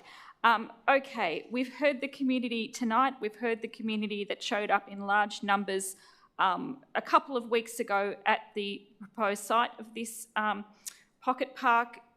The feedback was overwhelming. It was very, very clear, and the people that attended were locals, people that know the area, that understand the traffic issues, the issues with parking. So I think the key thing here is that the feedback we've received, and I note that we're getting a bit of feedback from members of the community regarding how narrow the focus was on that consultation. But what I can say is that the manner in which this was done meant that locals, and many of you have contributed by actually passing on that information. The people we have here today are locals who understand the area. We don't have a bunch of people who don't live in the area that don't understand the issues. So I think one thing I feel confident of is that we actually heard from the people who were affected by this proposal. So that's my first observation. In terms of the consultation that was done last year, we heard that 39% of people that participated in the survey that was done in September, October 2025 did not support the proposal. Okay, sorry, that was 39% supported it. That meant that 60% did not support. That was then. There was also a huge amount of feedback that we received via email, also by people providing detailed explanations as to why they didn't support the proposal. The people that we've heard from here tonight, the key stakeholder groups who have written in and who have also attended, the churches, the schools. These are the people that we should be paying attention to when we consider whether we should proceed with this. So I am moving a motion tonight to not continue with this process of discontinuation of this road. I am putting up an alternative motion which really outlines I think the feedback that was provided by the community in terms of what they want in this location. We heard that people want some benches. We heard that they would probably appreciate some trees. That's actually needed in that area because we actually don't have a lot of benches and things like that on Burnley Street between Bridge Road and Victoria Street. But what I'm putting up here recognises that. And the other point is that we actually have a lot of development happening east of Burnley Street. And that's why I'm encouraging officers to focus on the recommendations from the open space strategy in terms of where the gaps are. The locals know where the gaps are, and they told us the gaps are not on the western side of Burnley Street. They're actually on the eastern side of Burnley Street, where we have hundreds of apartments being built. We need to focus our efforts in providing open space, green space for people who are going to be living in apartments who will not have backyards. So this is the key focus in this motion, is to actually establish green open space where it's needed. Okay, just... Yeah. No, just maybe one sentence to finish. That's fine. The focus is for the people that actually don't have backyards, that are going to be members of our community and are not going to have the parks like citizens because they're going to be east of Burnley Street. That's pretty much all I've got to say. Thank you, Deputy Mayor Harrison. I think parks, MSIR, pubs, everything's got its place in Yarra, but it's where you put it is really important. You know, the MSIR next to a primary school, probably not a good idea. A nightclub next to your house probably wouldn't be a good idea. Keep them to activity centres. Normally when we put out, and this council, just by the way, I want to say one thing. This was driven by the councillors, the last council and this council, and we asked the officers to go out and see if there was interest. So it wasn't like the officers did it. We asked them to do it. And normally when you go out, like you saw it a minute ago with Bud Street and Matter Street, and you offer people a park, they bite your hand off. They go, oh yeah. Because, you know, I mean, it's obviously a park next to your house usually is a great thing, not least for your property values, but also just because it's a great thing. What really interested me was I was getting email after email after email saying, no, we don't want a park on the corner of Kent and Wellington. And when I looked into it and went down, and Deputy Mayor Harrison and Councillor Ho and everybody, you know, explained things to me, and I spoke in particular to the locals, and when I had a look at the drop-off thing, it was really clear to me that a park is a good idea. And that area, as Deputy Mayor Harrison said, does need parks. And I'm hopeful that we're looking in other parts of that part of Yarra, that East Richmond sort of Burnley sort of area, for parks, because the population is going to go through the roof. There's no question about that. But when you put it there, it's going to destroy the ability for school pickups. And as I think it was Damien Staff made the point, the idea that they can just go onto Burnley Street is a traffic sewer of the highest level and a dangerous one. I think somebody said at the meeting last week that probably the most dangerous job in Yarra is a school crossing person on Burnley Street, putting their life on the, on the line every time they go try and stop the traffic. So we can't have the pickups.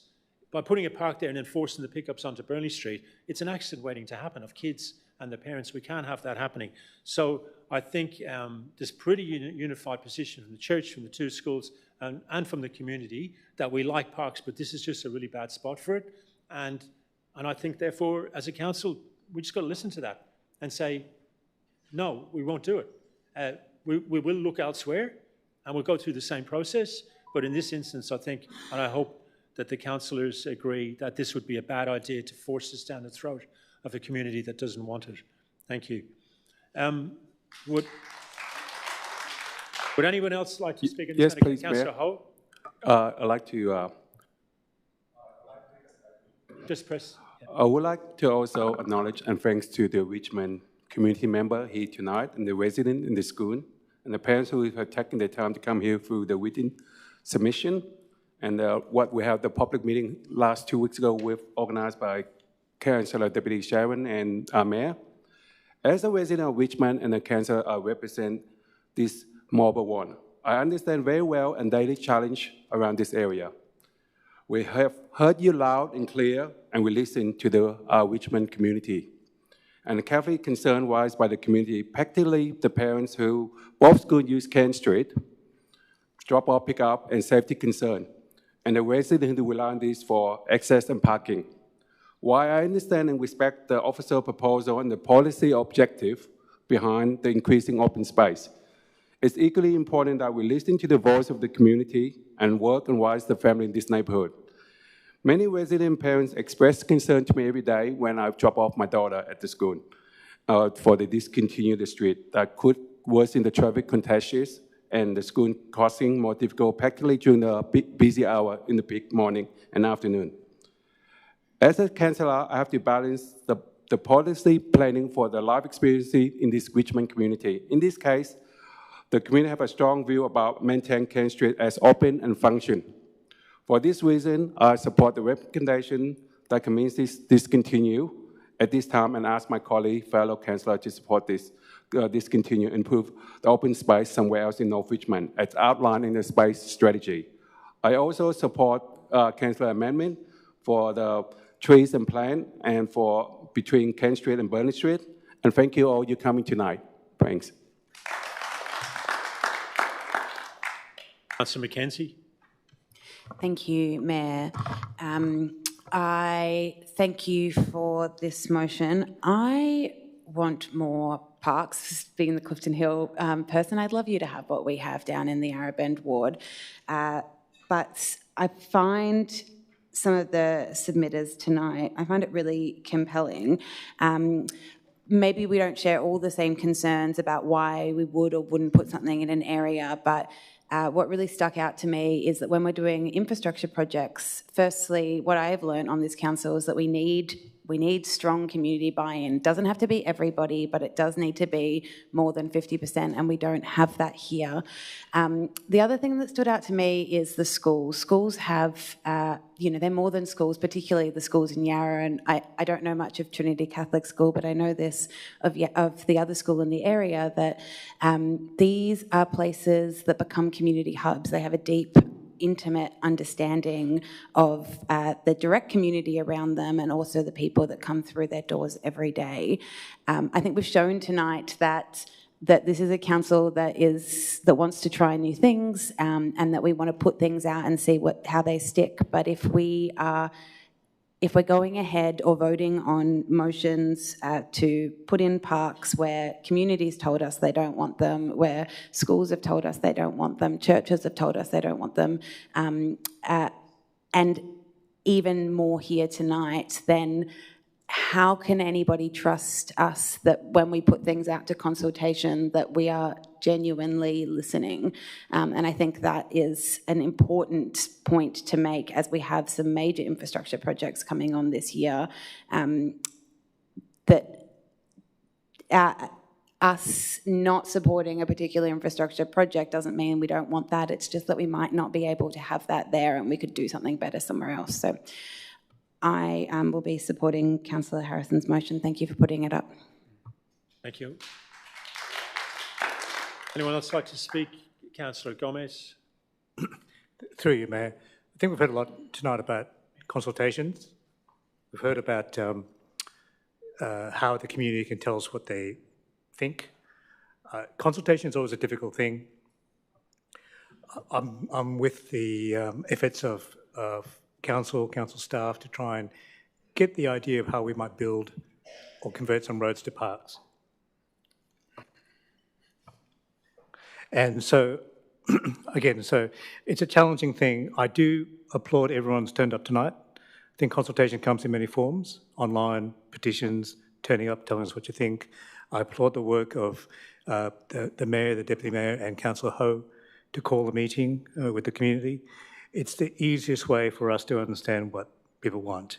It's the easiest way for us to try and determine what the net community benefit is. So I support the amendment proposed by Deputy Mayor Harrison, and I will support this tonight. Thank you.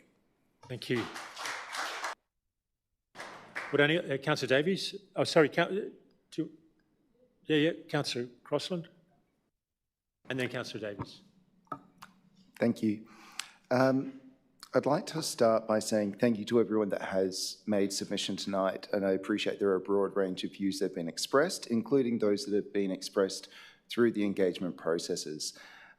I acknowledge that parking can be tricky at times, but my focus in terms of why I'm speaking right now is Richmond desperately needs more open space. We've already heard that tonight around Collingwood. Richmond is the same kind of situation, acknowledging that it's unlikely that it's going to go ahead at this location at this point in time. I'm really keen to understand where else it's going to go, because right now that's not clear to me. We have other sites where it's already been identified that will be part of future developments, but I'm not seeing a new site identified at this point in time.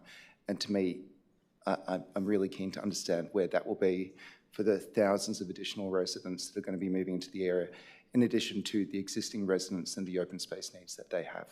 Thank you. Thank you. Councillor Davies. Thanks for everyone for coming in. I'd like to sort of apologise for how much time this has taken from you. I think that's just something that we have to be more conscious of at council, that this is your lives that we're basically, instead of you watching Days of Our Lives, you're dealing with this.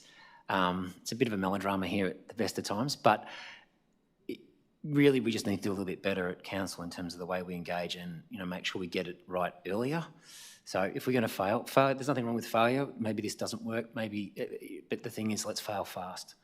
And I think the quicker we can engage with you to work out what works for you and what doesn't, I think there's a core goal for us this year.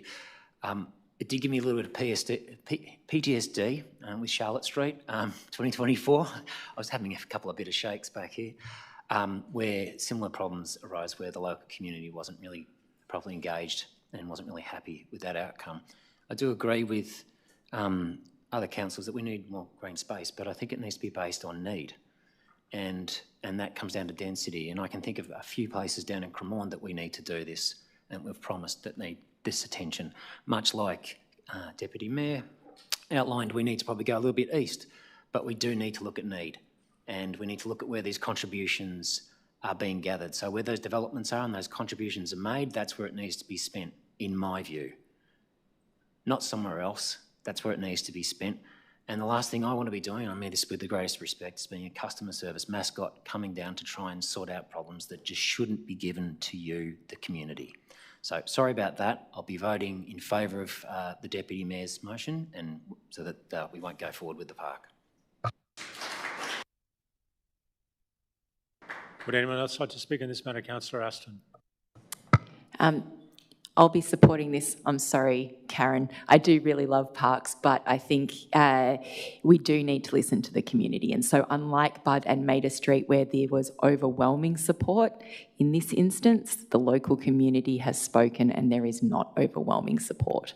And I personally think it's great when you live somewhere and the people who represent you listen to what you're after. So I think Councillor Harrison has done a fantastic job with this alternate motion, not just in the fact that she's listened to the community in the sense that they don't want the discontinuance of the road, but also they're after some small, not big asks, but just some additional seating, some additional trees. She's been and had a look at the walking audit and looked at it in a more holistic sense and taken this as an opportunity to think about, well, if we are going to do something, what can we do that fulfills a broad variety of needs?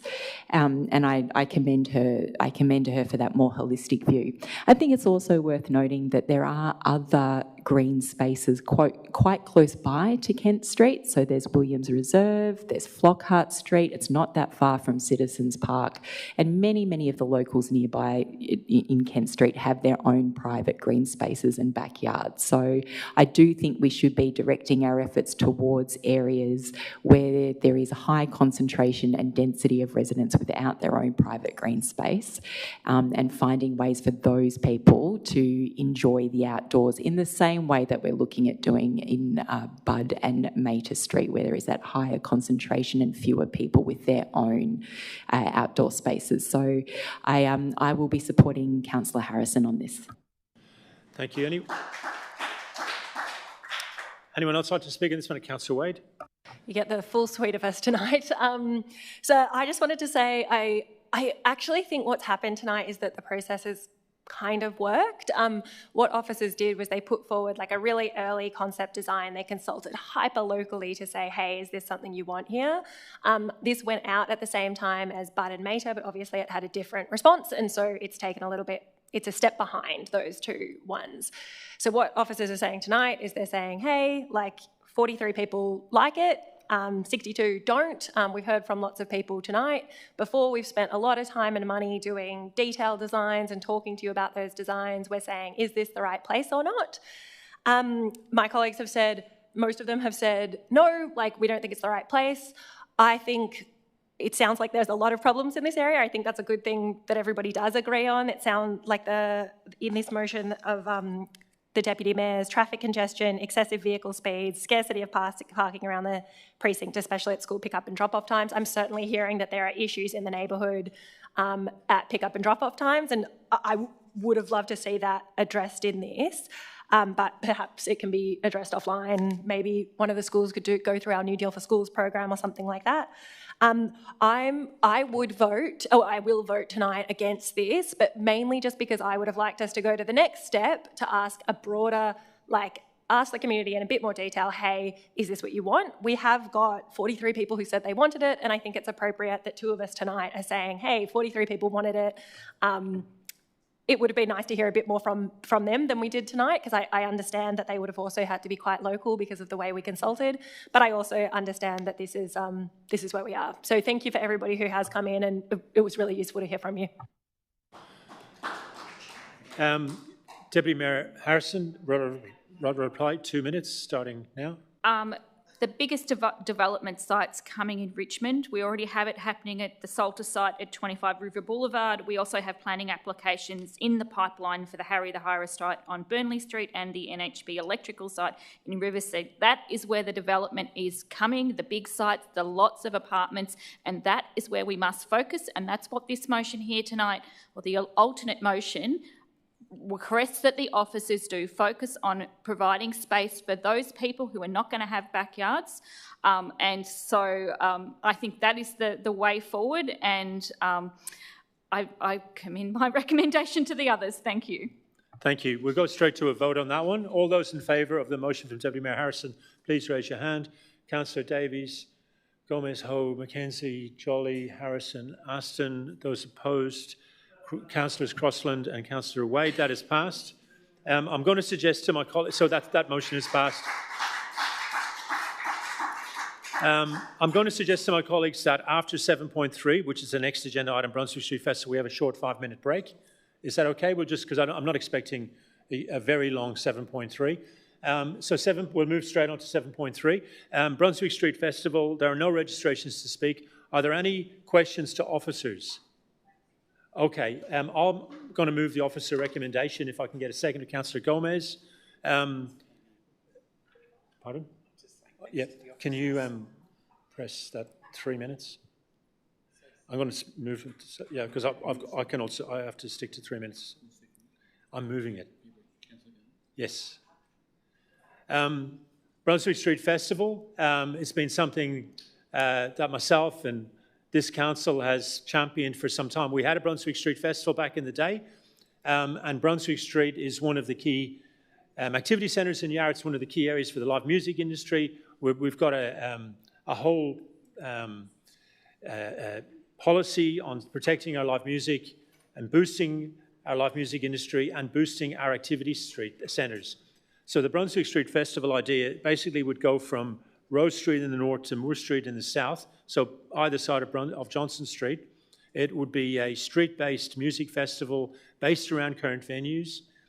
We've really ensured that this is a bottom-up festival. In other words, the venue owners, the pubs, the restaurants, the cafes, the shops on Brunswick Street have been right from the start involved in the planning for this.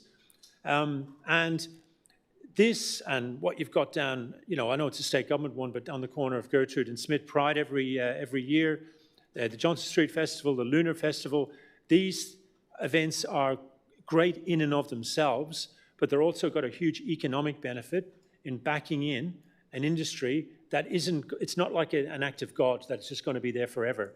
If we don't back it in, that's one of the reasons, for example, that we did the free parking trial in Richmond this year. Hopefully, well, I don't want to get into that debate, but you know, I think it was a good thing.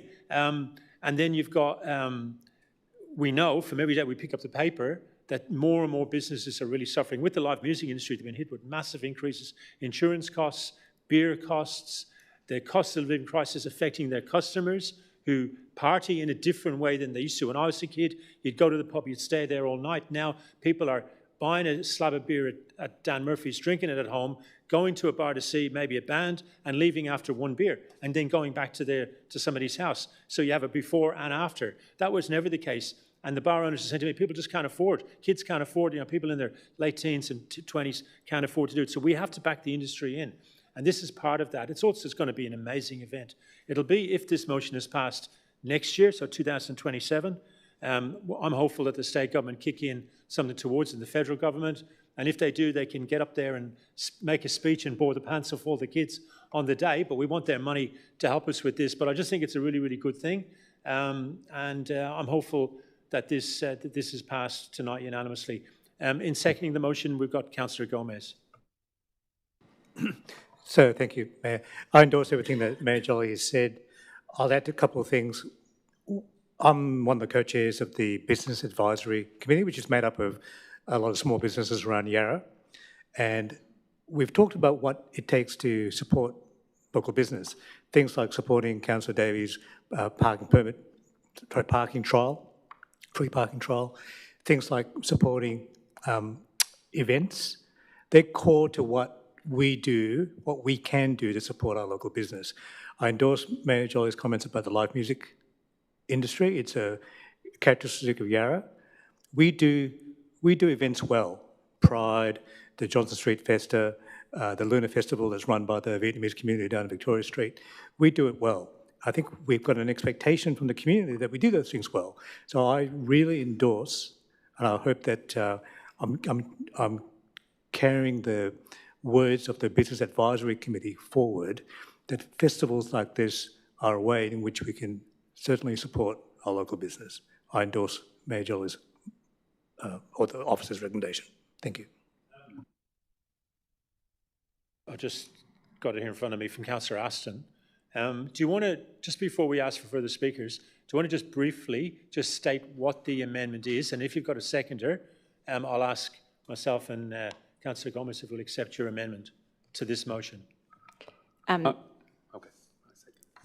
You've got a seconder, so Yep. Can we just get the amendment up, please? Maybe in a different colour? Yeah, beautiful. You guys are miles ahead of everybody.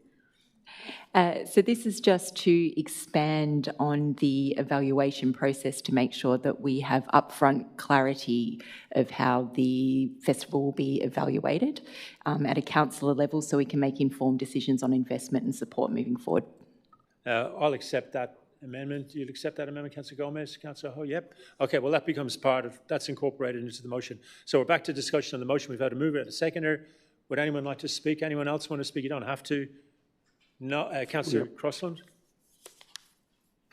Just wanted to say I think this is a really exciting opportunity. I think this will be a really good outcome that really complements the nighttime economy and what we've been also trying to achieve for our live music venues. Overall, this is an exciting outcome. Thank you. Thank you. Through Mayor? Councillor Ho? Yes, I'm really happy with this festival. I have a weak local economy, but the whole cost of Victoria to come to Yarra, what we got to offer, it connects the community locally and across the state, so being for the traders. So I fully support this festival, Brent Street. Thank you. Thank you. Anyone else like to speak on this matter? I will not exercise my right of reply, so we'll just go straight to the vote on this one. All those in favour, please raise your hand. That is passed unanimously. Thank you, councillors. We'll have a 5-minute break and we'll come back with ageing well policy. We've got 3 people, Mary, Natali, Karen Havenga and Michael Oxer, all registered to speak. So please come back in 5 minutes.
We're at 7.4, Ageing Well Policy.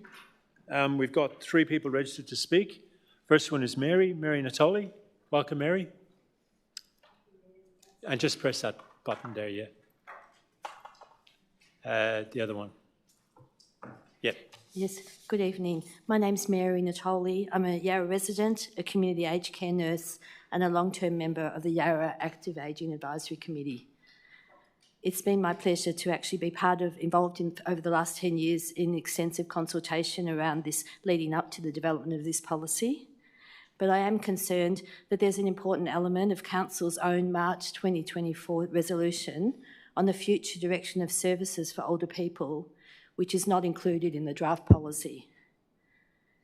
The resolution included a commitment by Council to invest in a community connector role, a single point of contact to help Yarra residents navigate the increasingly complex national aged care system and to link with local and wellbeing community services. It's my experience as a long-term community nurse that many older residents and their families simply do not know where to even begin to access community aged care services and often trust councils to assist them. A community connector role in council would be a local resource with strong advocacy skills, local knowledge, and established networks to assist individuals in accessing services effectively. The role would not duplicate Commonwealth services. Instead, it would provide guidance and advocacy, linking older residents to both formal and informal supports to help them stay independent and active in our community and help prevent escalating into crises. I believe this role is particularly important for residents most at risk as they age, especially those who are socially disadvantaged, First Nations people and people from culturally and diverse backgrounds, those identifying as LGBTIQA+, living with cognitive decline or with mental or serious health challenges. The role could make such a difference in many everyday situations. For example, neighbours worried about an older person who is socially isolated or self-neglecting, residents displaying signs of dementia or where there is a concern regarding elder abuse, families struggling to access home support for their elderly, increasingly frail families, relatives, someone whose home is unsafe due to hoarding or neglect.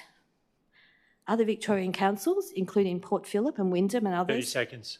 have implemented similar roles. So my submission is that in adopting this policy, Council include clear action under priority areas, advocacy and stewardship, to fund a community connector position consistent with the commitment Council itself adopted back in 2024.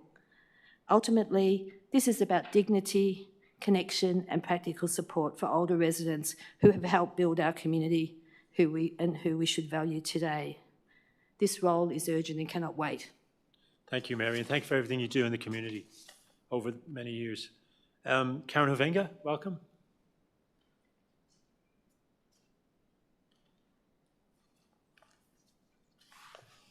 Hi. So this policy is all about how we age well. And I think that, I note that the officer's report reported that 13% of the responders asked for safe navigation of the public realm and age-friendly environments to be included in this policy. I want to tell you a tale of my 2 parents. My father lives out in St Albans and he can only go to the supermarket in his car. He can go and visit my stepmother 5 kilometres away by car. And to see all of his friends, he also needs to do that by car. My father really struggles with mobility that is not car-based. So he struggles to walk, he struggles to go up and down steps, he struggles to get in and out of chairs.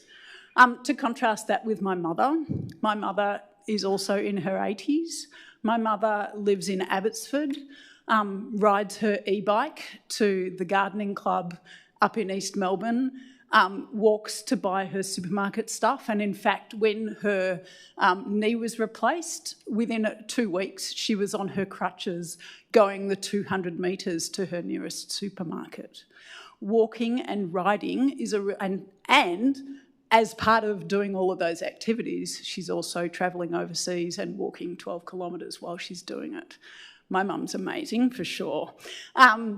But I think it's a really interesting contrast and what an impact that being able to walk and being in a place where you can walk and being in a place where you can ride your bike safely makes such a huge difference to the health and the ageing well of our older members of our community. So I note that the ageing well policy includes that able to get around as a really important attribute for an ageing well policy. And the ageing in place context that's part of this ageing well policy also refers to age-friendly environments for mobility and safety.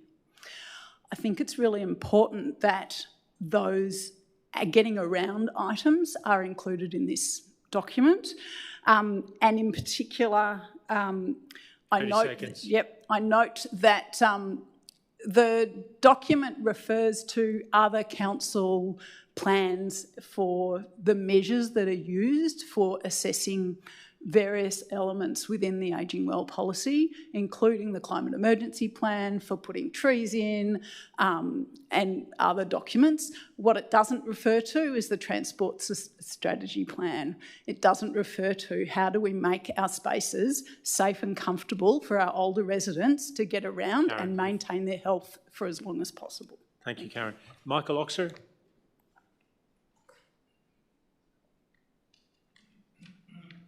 Welcome, Michael. You've got 3 minutes as soon as you start talking. Mayor and councillors, Michael Ox is my name. I live in North Fitzroy. I'm 89 years old. I ride a bike for most of my active transport. A policy that aims to increase the well-being of people who live in Yarra should go beyond the age and ageing current policy. I think there should be some additions. The quality of life which individuals can experience in advancing years depends not only on the provision of special services as set out in the draft policy, it also does so by providing for place and space which encourage health beneficial activities as individual movements through walking and riding a bike. These modes are not only beneficial for enhanced health and well-being, they deliver social equity through the provision of a physical environment within Yarra, the footpaths and streets and shared pathways which encourage and support these modes and the health benefits that can be gained. Council has the power to expand its scope for delivering ways and means to help persons move into a time of ageing.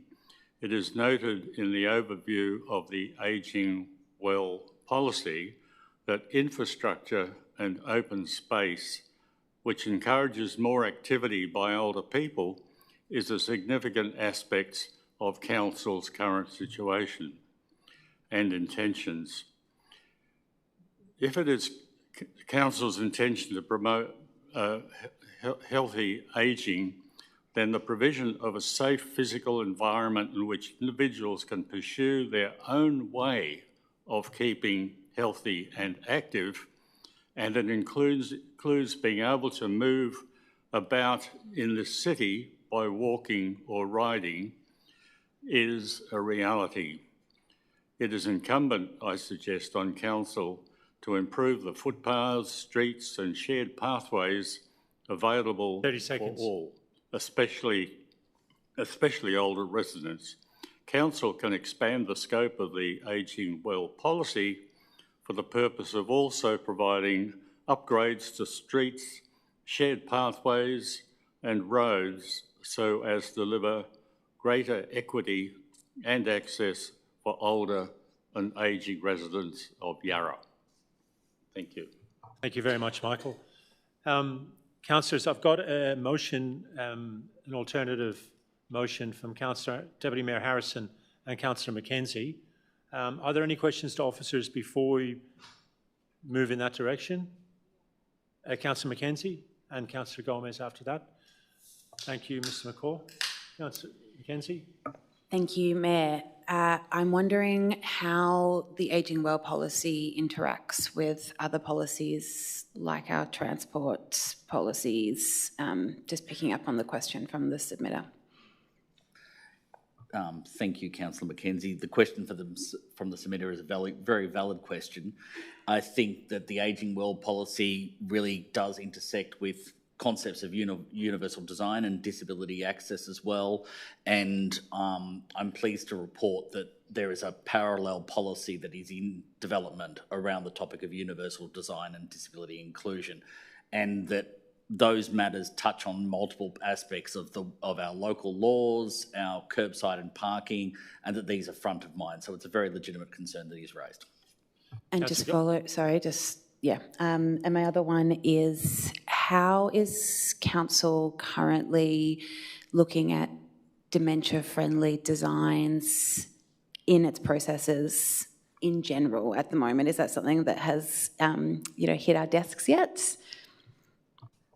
Yes, it is something that's hit our desks, and we've been going through progressively all of our facilities and our infrastructure and putting that additional lens over it. So, yes, there's a lot of work to do, but it is definitely front of mind, and we have just every time that an opportunity arises, whether that's major maintenance works, new capital works, these are all things that are actually going through the offices as they're designing and then working through implementation. So, yes. Councillor Gomez. Through you, Mayor, just seeking guidance. My questions are to the officers, but they're about the amendment being put through, which we received late tonight. Should I ask them now or ask them after? Maybe just let's get the amendment, or the alternative motion, I should say, on the screen from Deputy Mayor Harrison and seconded by Councillor Mackenzie. So what we'll do is maybe I can just ask Deputy Mayor Harrison just to not speak to it, but explain the gist of it, of this alternative motion, if that's okay, please. Okay, it's hard to read. It's up here. So there's some addition of words around wayfinding to make that clear, including a suggestion by Councillor Mackenzie about dementia-friendly design. So that's the first part of it. We've obviously got the bit there about footpaths, cycling paths. So this is directly addressing feedback that we've had both, through submissions tonight, but also submissions that we've had in writing. The officers have provided some very comprehensive feedback around the findings of the Royal Commission to Aged Care and the needs, the barriers for older people accessing and navigating the aged care system. So a lot of it provides a sort of background to what services are there and how that the Care Find Assist program is kind of provided in our municipality and where we sit within that system. So just don't speak to it. Just okay. So effectively, where does it differ from the officer recommendation, please? The officer recommendation only proposed to endorse the ageing well policy, so all of the yellow text is being added. So we're really addressing the feedback that's come from submitters. Councillor Gomez, do you want to ask your question now? Yes, thank you, Mayor, through you. To the officers, so just to understand the alternative motion provided, two questions. One is, if we were to provide this connector service, are we, excuse me for getting this wrong, will we be competing with commercial providers of that service? That's one question. And the second question, which is probably more to our CEO, is are we in danger of directing operations by endorsing this motion? I mean, it's not quite clear on that. That's item 7 on the alternate motion. Mr McCall, do you want to answer the first one at least? I'm happy to take the first part. In terms of when they reformed when they did the My Aged Care reforms, it was about taking it back to a more individual client-centred approach away from they used to do, it was all block funding and group activities and packages that would come through the councils and others. In terms of your point about would it make us compete, I wouldn't say that necessarily, because there's not a market for service navigators, there's a market for services. So there's a market for home modifications, there's a market for home care, there's not a market for service navigators. So back several years ago, the Commonwealth, through the primary health networks, realised that there was a gap in service navigation, and they went ahead and tendered for all the different regions. We're in Northwest Metro, which is gigantic. It's about 1.82 million people. So they went ahead and saw that there was a gap, and they opened a tender up saying which agencies want to actually help deliver the discrete service of service navigation. So that's not tied to an individual's package. It's to help the people get the package that they need. So in answer to the question, would we be competing? No. Would we be arguably going back to the concepts of cost shifting and who's responsible? These are federal programs. The federal government acknowledges that they have a role in service navigation. Some councils have a more direct role in service navigation. The vast majority do not. I had to research this and I could not find many. So I think that's in terms of the question on service navigation. So I'll hand over to the CEO for the next part. Thank you. Through you, Mayor, thank you for the question, Councillor Gomez. I think read together with point 6, so when you read point 6 and point 7 together, it falls short of being inappropriate in terms of directing resourcing, because what I believe the intention of the motion is that we work with the systems that exist to try to elevate that navigation service and make sure the community of Yarra is not left short. And depending on the outcome of that, then I'll appropriately turn my mind to that, which is actually a council position from 2024. And as Mr McCullough said, a service that is highly valued in a complex area of federal policy. Thank you. Are we all good, councillors, to move towards the motion being moved? Okay, Deputy Mayor Harrison, you've got 3 minutes to move your motion, starting now, please. So the first thing is both Councillor Mackenzie and I are both on the Active Ageing Committee, so we have received feedback from multiple members of the Active Ageing Committee about the need for this important connector role. And so I guess that's the question about to what extent that's already provided by council, by very professional officers who do their best every day to actually connect people to the services they need and help them navigate the system. My understanding is that some of that work happens, and that there's obviously also a separate group through the primary health network who's actually performing that connection function. So this is really about, kind of perhaps suggesting that there might be a need for some advocacy around this, but I guess we have to look at how our community is being served, whether that's working for them, and what we can do both within our own resources and with advocacy to try and address that. There's clearly, the system's very complex. It's not easy for older members of our community to access those systems, and also their carers who are often heavily involved. So that is really what the intention behind this. With the short time I have left, I'd also like to address some of the submitters who commented tonight. I think the really important point here is there's actually a real diversity of needs in the community amongst our older citizens, and some of them are amazingly active. They're able to cycle. Others are not, and they need their cars. I think that we're addressing these needs through a range of our policies and through the budget in various ways. We are putting money into improving pavements.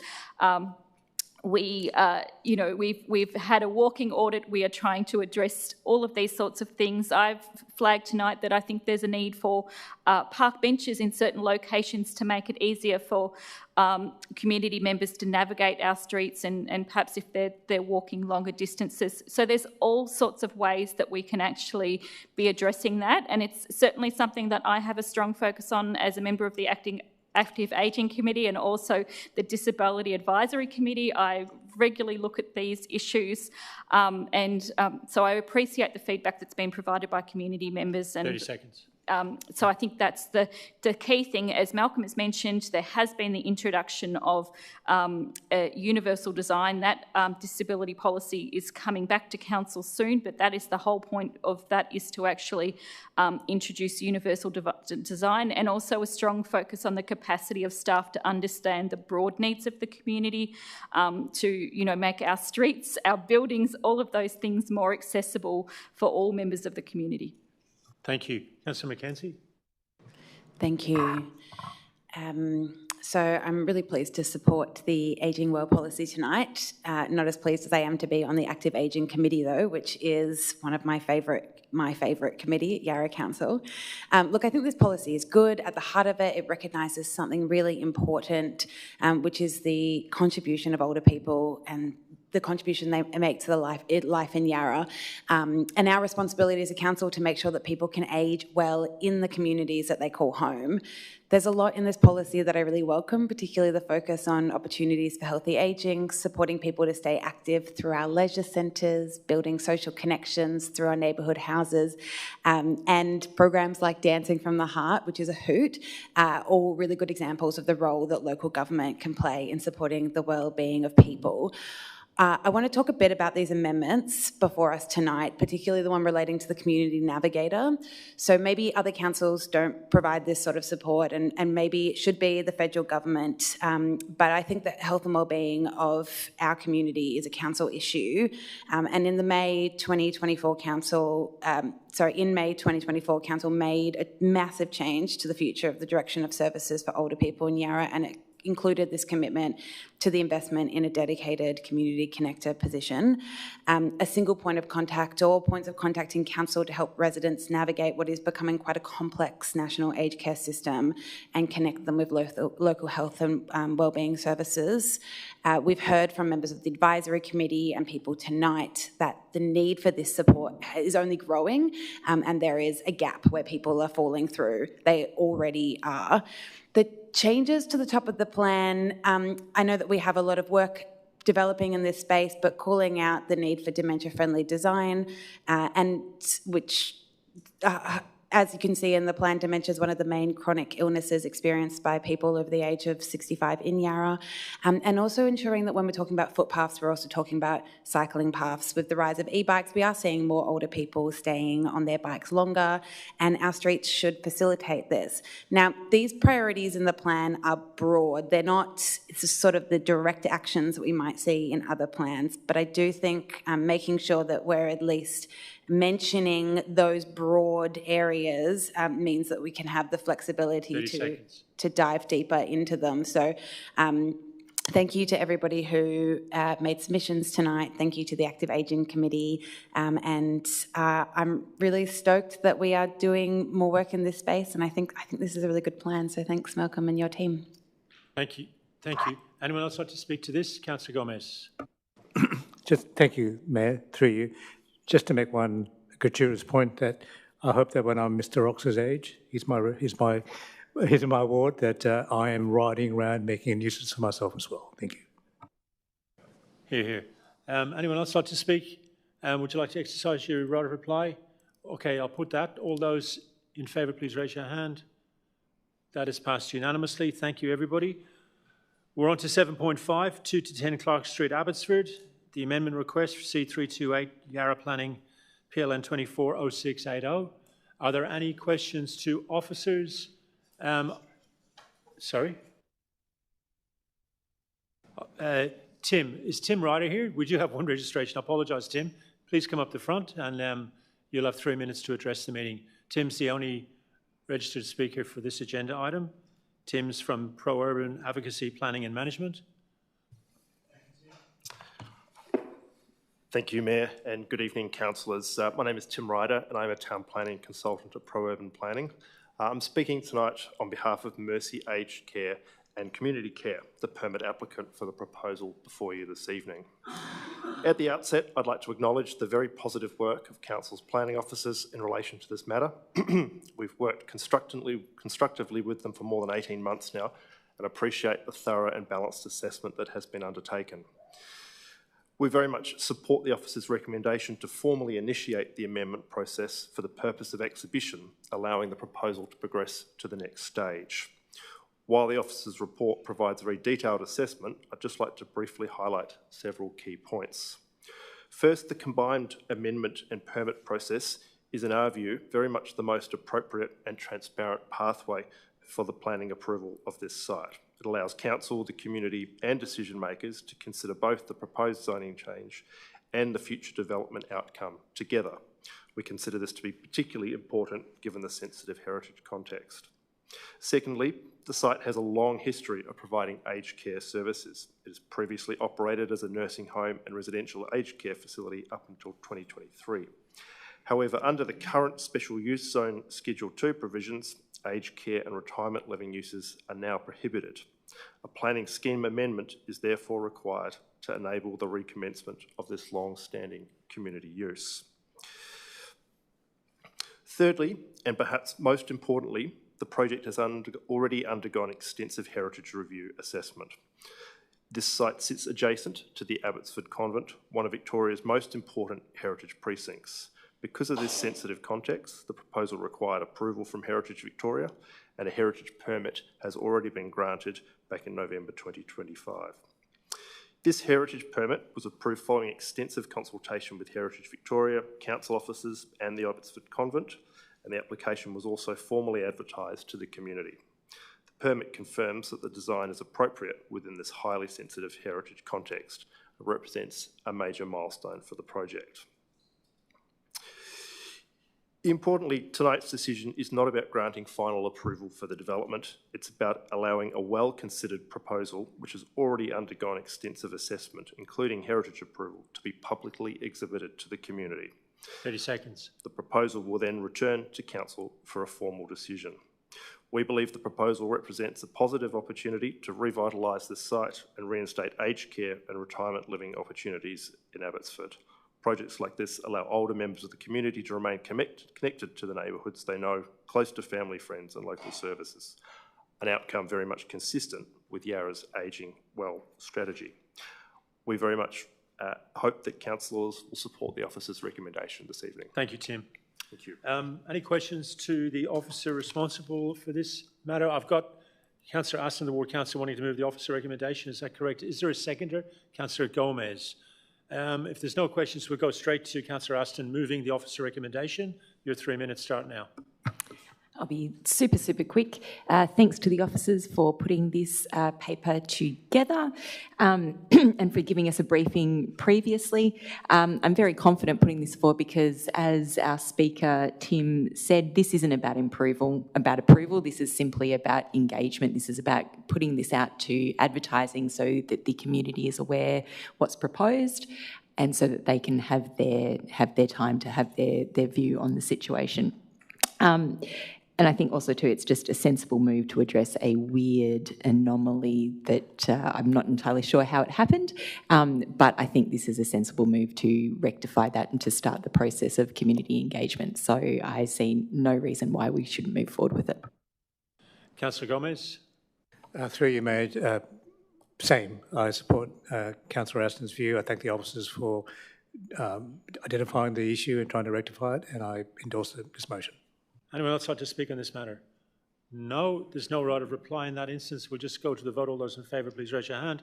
That is passed unanimously. Thank you, everybody. Thank you, Tim.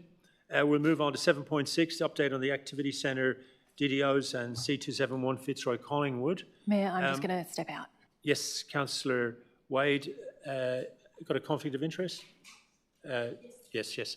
We do have one. I just realised I didn't formally declare it earlier. My conflict, I think I declared it, but I didn't declare what it was, which I meant to do. I live and own property in the middle of one of the overlays and would be affected by any development around me.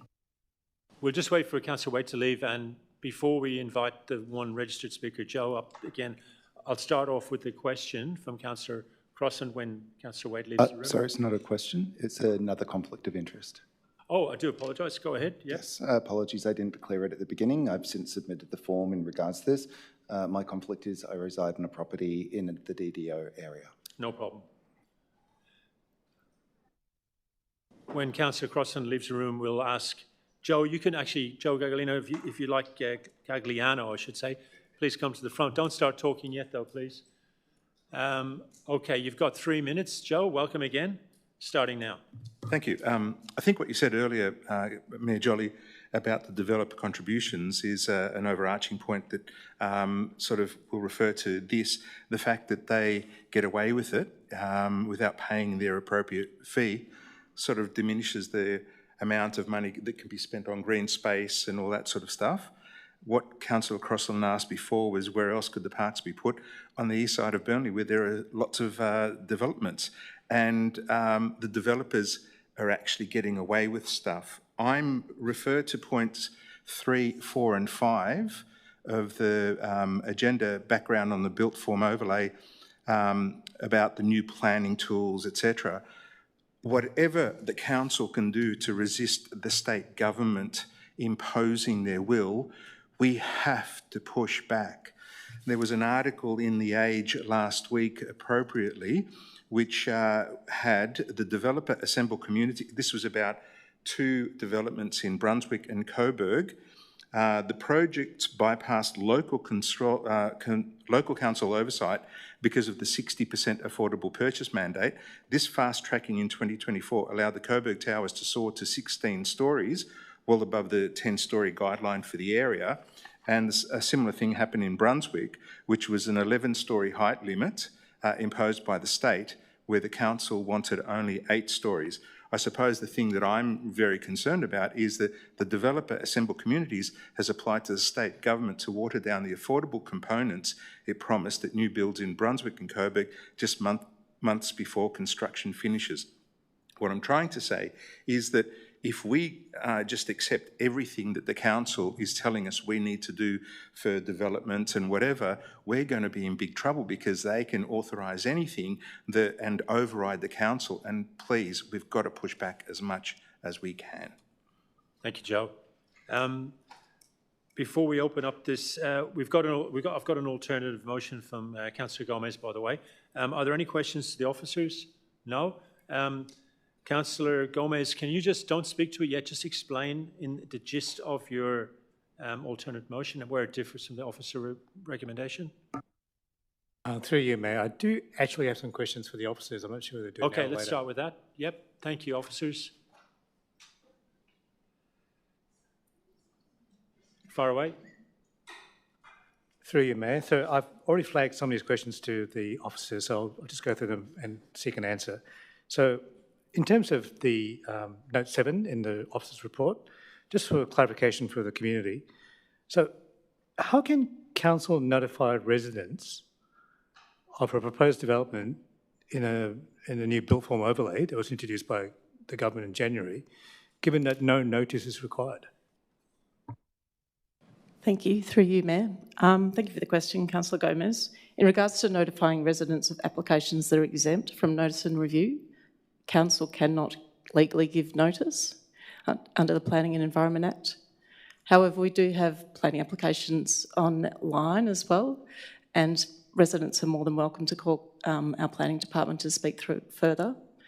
The proposed DDO for Fitzroy Collingwood, the state hasn't turned off the notice and review rights, so they're still in place.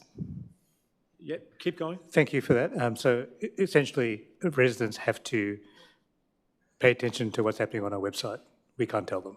My second question, for clarification again, on note 7 again. So is it correct that residents have no third-party objection rights against any proposed development in a built form overlay? It's complex. So the state's header provision, it has the notice and review rights turned off. The state has done a neutral translation from our design development overlays to the new BFOs, and they've turned the notice and review rights on, which means that council can give notice. Councillor Gomez. Thank you for that. One more question for clarification. Note 5 this time. Is this deemed to comply provisions, which I don't particularly understand? Just for clarification, so is council unable to refuse a planning application if it is deemed to comply under this built form overlay? Officers? Again, it's complex again because it's a neutral. The state has alluded to there being deemed to comply in the head provision of the built form control. However, it's been a neutral translation, so there's no deemed to comply standards in our translated BFO schedules. Last question. One last question, sorry to do this. So with the new built form overlay, is there any changes in the way heritage overlays work? In summary, no. So it's the heritage overlay is still in place, including the policies, and assessment will be done under the overlay and our relevant heritage policies. Okay, so we've got an alternate motion from Councillor Gomez. Do you want to just tell us what it is? Like the gist of it? Not, yes, so don't just speak to it, please. Basically, I've put an alternate motion to just ask government to do a bit more to return some democratic norms. Okay, thank you. Can we get it on the screen? There it is. It's the yellow edition. It's a new point 4. Yeah, it's all the officers 1 to 3 plus a new 4 from Councillor Gomez.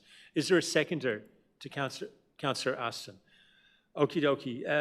Councillor Gomez, you've got 3 minutes to speak to your motion. Thank you, Mayor, through you. I think we've heard the resident Joe speak about this issue. I think it's pretty clear now to the community that state government is taking away a lot of rights that residents have enjoyed in regards to how they can influence the developments of their communities. So this motion is pretty simple.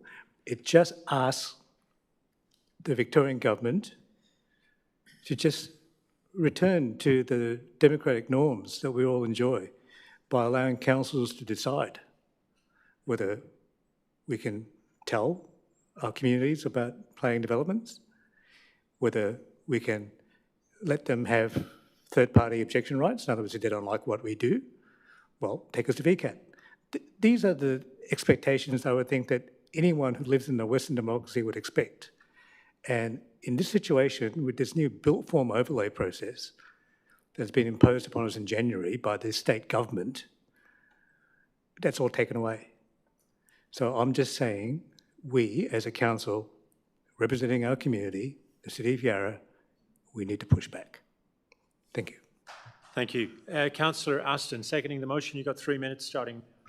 Yep. So we've already seen a number of planning applications that have bypassed council and headed straight to DTP, and the effect that this has had on residents, even and with councillors running around trying to inform our communities due to lack of notice requirements, notice timelines that the government has taken. I'll think especially of the one down at, what was it, Acacia Place, down by that way, on Victoria Street.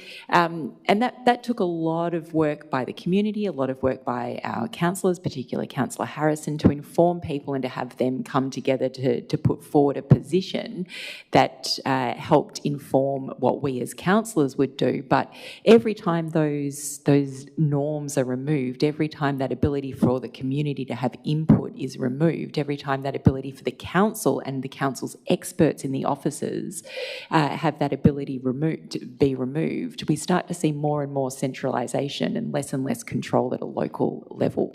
And I think it's very important that locals have a say in what goes on in their immediate neighbourhood. And I think that while, you know, the government may not listen to us, if we don't ask, we never have a chance of getting a yes. So I support Ken's amendment to this. Thank you. Would anyone else like to speak on this matter? Deputy Mayor Harrison. Councillor Aston has just referred to 675 Victoria Street, the development application which came through council last year as a referral authority. I had the news on Friday that that's actually been approved, unfortunately. But the point with all of this is that we are finding that the notice is required to provide to residents and the opportunities for residents to actually have a say in what happens in their neighbourhood. And just in terms of the say that residents have had, they are the ones that live in an area. They know about where they live and how their community is, what the key issues are in that area. So it's essential that we actually hear from people who live in areas. So the idea that you would actually take away people's notice so that they don't get an opportunity to make submissions, and that you would actually remove third-party review rights, which is exactly what's happened with the Development Facilitation Program pathway. Those residents who found out on Friday that the planning application has been approved by the Minister for Planning, they don't have any review rights. They can't go to VCAT. They're scrambling around trying to see if there's any legal avenues. I think that's a situation that is wholly unacceptable for most of us. So I agree with the statement by the submitted here tonight, Joe. We definitely should be pushing back on this, and I call on the community. I think we should be letting the community know what's actually going on. So thank you for your amendment, Councillor Gomez. I'm very happy to support it. Councillor Mackenzie. Yeah, thank you. So this is replicated later on tonight in another amendment, which is, I think, where the appropriate place for it is, which is in our MAV advocacy. This particular one, I think I just want to draw attention to the first part of the motion, that this includes the retention of notice and review rights, maintains discretionary and mandatory provisions, and no deemed to comply for this. So I'm not really sure why the addition is in here, but voting against it means we don't get a seat at the table, so I'm going to support it. I just think that this belongs more in our advocacy work, which we are also dealing with this evening. Anyone else want to speak to this? I think the big picture here is that the major parties see all types of planning controls as an impediment to their developer mates, and we're moving that direction of the Houston, Texas model. I was in the Napier Hotel in Fitzroy last week with a very, very dear friend of mine, a Trump supporter, an American citizen now, but we went to school together back in the day in Cape Town. Ex-SAS, the most right-wing person you've ever met, and he was talking to me because there's no planning rules. There's no zoning whatsoever in Houston. I said, what do you mean? He goes, well, he's got this house, like he's totally the Republican Party model citizen, and somebody's just decided to put 12 stories next to his house, and there's nothing he can do. There's no zoning laws in Houston. They have the weak laws, and that's the direction we're moving in. So thanks to the hard work of the officers led by Mary Osmond and the hard work of the councillors and this council, the result that we've got here with this C271 is slightly less bad than other councils have copped with their planning controls. And Collingwood and Fitzroy they haven't gone full Monty on us. They literally haven't, believe it or not. Like, it's bad, but it could have been a lot worse, is I think the message that I'm hearing, thanks to the hard work of the officers. But that is the direction we're going in. And they are, every single day you pick up the paper, that's the direction. And when we look at the Liberal Party, our dear friend Jess is telling us to protect her Liberal marginal seats, that all the development in Melbourne has to be in the inner city, in Labor seats or Green seats, because she doesn't really care about them. And we're going to cop, it'll be even worse. And so heritage, zoning, all the overlays and schemes that we have relied on for so long and residents in here have lobbied for so long, they are gradually being eroded. And none of the parties on the extreme, like One Nation or anything, they've got no idea. They wouldn't even know how to spell planning. So we're in a deep hole here. And I just encourage groups like the FRA, groups like the North Richmond, the North Fitzroy community groups, and all the other groups out there, because it's going to be lobbying on the ground. And this state election will give us an opportunity to raise these issues, because we do have overwhelming public support, but the political class or caste is against us, and that's a huge problem. And in 5-10 years' time, if it keeps going the way it is, we'll be like Houston with planning, I think, anyway. So I'm going to support this alternate motion from the two councillors. Anyone else want to speak on this matter? No. Exercise your right of reply. Councillor Gomez. So through you, Mayor, thank you. I endorse everything you say about the work of the officers. I've seen our planning team work tirelessly to try and get ahead of, keep up with all the changes that are being imposed upon us. I'm just basically flabbergasted that the state government is going to war with its ratepayers. It staggers me that they would go and, for whatever reason, take away the democratic norms that we've enjoyed for forever. So I endorse my alternate motion to my fellow councillors. Thank you. Thank you. We'll put that to the vote. All those in favour of this alternate motion, please raise your hand. That is unanimous. That is passed. Can somebody please get Councillor Wade, ask Councillor Wade and Crossan to come back in, and when they come back in, we'll go to the 7.7, the governance report. While we're waiting for them, I've got two alternative motions that seem to contradict each other. One from Councillor Gomez, and one's from Deputy Mayor Harrison and Councillor Wade. Councillor Harrison, Councillor Wade, alternative motion, and one from Councillor Gomez. Yeah. I'll let governance advise, but I think they could all be merged into one motion if I'm correct. I agree. They're different motions. But they say different things. They're in addition to each other. So we'll merge them. We'll do a composite. So sorry, Councillor Wade, Councillor Crossan, we're on 7.7 governance report. The last motion was passed unanimously. FYI. So there's two alternate motions, and they're not in contradiction. So we're just going to merge them into one. So that means we've got three councillors into two. So it's like the Holy Trinity in the Catholic Church. One of you is going to have to fall on your sword. We've got Harrison, Wade and Gomez, but I can only pick out two. So can... not Wade. Gomez, Harrison and... yeah, it is. Yeah. So Councillor Gomez and Harrison, let's just do it in that order, if that's all right. G before H, if I'm not wrong. So that's in alphabetical order. So we've got a merged motion. Moved by Councillor Gomez, seconded by Deputy Mayor Harrison. Thank you, Councillor Wade, for withdrawing on that one. Are there any questions? Okay, I'm going to ask Councillor Gomez to move the merged. Hold on, the CEO's got a...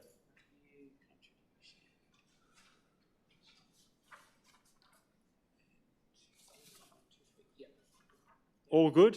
Doesn't seem to me to be any contradiction there. So, Councillor Gomez, your 3 minutes, if you're ready, starts now. Thank you, Mayor, through you. My component of the change or addition to this governance report is to elaborate further on what I was saying before, which is that we're asking MAV, the body that represents all 79 councils in Victoria, asking them to endorse our view that we were asking the Victorian government to return the democratic norms that we've all enjoyed for a long, long time by allowing councils to decide whether to retain notice requirements, decision requirements and the review rights or third-party objection rights to the developments that are assessed under the new built form overlays.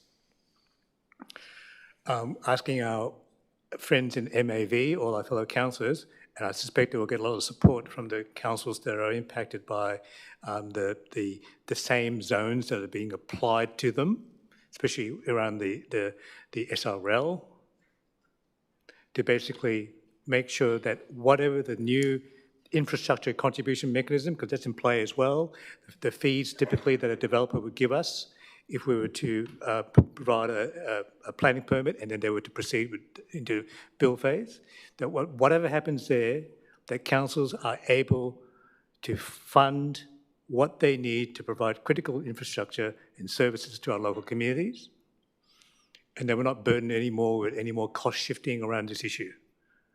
That essentially we're entitled to look after our residents, look after our planning applications, and receive the contributions that we would normally expect to get from developers so we can build parks and we can build the infrastructure that a growing community requires, especially when that target of 44,000 new dwellings has been imposed upon us by this state government. I endorse my part of the motion to my fellow councillors. Thank you. Deputy Mayor Harrison, seconding. Yes, so look, I have contributed with Councillor Wade to the Part D of this motion, which really came from the Transport Advisory Committee. And unfortunately, the submitter here who was earlier was actually one of the people who is a member of the Transport Advisory Committee, so I'm sad he's not here to see this, but this is very much being prompted by the feedback of the Transport Advisory Committee in terms of seeking to get a review of the contradiction between some of the road rules around left-turning vehicles at intersections giving way to bike riders, and also we're keen for there to be an education rule about education campaign around this, so that we might actually get people understanding the rules a bit better and to reduce the safety risks for cyclists at intersections. So I don't have much more to say, but this is actually a great way to show that we actually listen to our advisory committees and that we actually try to do something with the feedback that they provide us on various issues. Thank you. Anyone else like to speak on this? No? Okay, we'll put it to a vote. All those in favour, please raise your hand. Thank you. That's passed unanimously. We'll move on to the two notices of motion for this evening. 8.1. Differential rating to address vacancies from Councillor Crossland.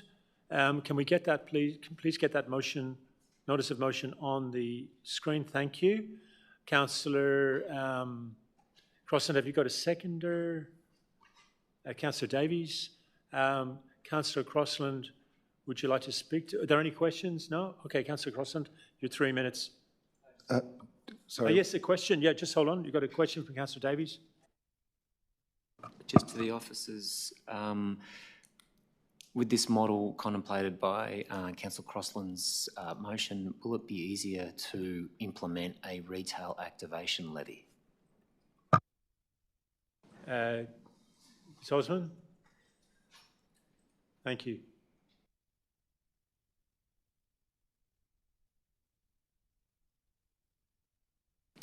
Through you, Mayor.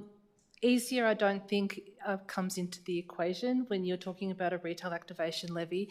This is giving us an opportunity to review what the opportunities are for council to implement one. Okay, thank you. Councillor Crossland, you ready to move your motion? Your 3 minutes start now. Thank you, Councillor Crossland. Sorry, were you wanting me to introduce it first? Yeah, we won't start the clock. Oh, sorry. Okay, if we could restart, sorry, that would be great. No, we'll start. You've got your full 3 minutes. Do you want to? Do you think it's? Do you want to just tell it? You can just speak to it, can't you? Because we've all read it. Yeah. Thank you, Councillor Crossland. Thank you very much. Across Yarra, there are many vacant properties sitting unused for long periods, sometimes years, and vacant shop fronts, buildings, empty habitable houses, and fenced-off blocks of land. When properties sit idle, it can change the look and feel of our neighbourhoods, weaken the vitality of our high streets, and reduce the number of homes available for people to live in. That's why I've put this notice of motion to Council tonight for a report to investigate differential ratings for vacant properties and underutilised properties across our municipality to help address this issue. Differential ratings allow councils to apply different rate levels to different types of properties. Some councils apply higher rates to properties that remain vacant for long periods, creating a financial incentive for owners to bring buildings, shop fronts, or land back into productive use. For example, Frankston City Council has introduced high differential rates on long-term vacant land to encourage redevelopment and counter land backing, helping unlock stalled sites for housing, businesses, and other uses. Similarly, the City of Port Phillip uses differential rates for vacant, derelict, and unactivated retail land to support more timely reuse and activation. In terms of residential, I thought there would be benefit in talking to this aspect of the proposed report. To be clear, the motion in no way suggests that residents who live in larger homes will be required to rent out spare rooms. The intent is to explore and incentivise the use of vacant, empty houses.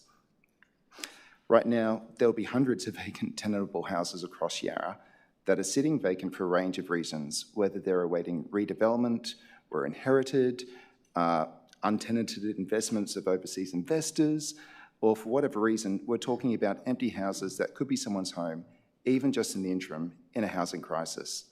I've lived in one such property. Prior to us living there, the property sat vacant for several years. with the neighbours having to deal with the constant concern the property would be subject to damage from fire or break-ins. We lived at the property on a monthly tenancy for what was expected to be for 2 years, but ended up being for over 5 years, while the owner worked through a planning application and the property was sold. That's over 5 years the house was a home instead of a vacant house. There's a wide range of approaches when it comes to differential rating and activation initiatives. They're being used all over the place in different municipalities, and I'm really keen that we explore what could work here at the City of Yarra, and I commend this motion to my colleagues and hope to have their support. Councillor Davies, seconding. Thanks, Councillor Crossland, for bringing this forward. It's been something that we've been discussing probably for about maybe 8-9 months internally. So I just want to say thanks to Councillor Crossland for taking the initiative to put this into a notice of motion form tonight. The differential rating system is used, I believe, I've Googled it, but by about 66 out of the 79 municipal councils. I think it's important that Yarra Council moves forward in taking itself into a more flexible model. The differential rating system does allow us to deal broadly, but also targeted. We can address different rate charges, rate taxes. Let's call it what it is. It's a tax. And we can look at how we can manage it, whether it's residential, commercial, or agricultural.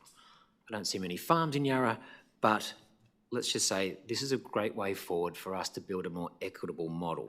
Now, as Councillor Crossland mentioned, we're not going after bedrooms and spare rooms. That's not why I'm supporting this notice of motion. I'm supporting and seconding this motion because it dovetails nicely into the retail activation levy. We need to do our bit at a commercial level in dealing with vacancies on our activity strips. That is what this is all about for me. We need to target it because we have derelict and vacant properties. These properties are building problems with graffiti and all sorts of other issues in terms of how we activate our activity strips and get them back to life.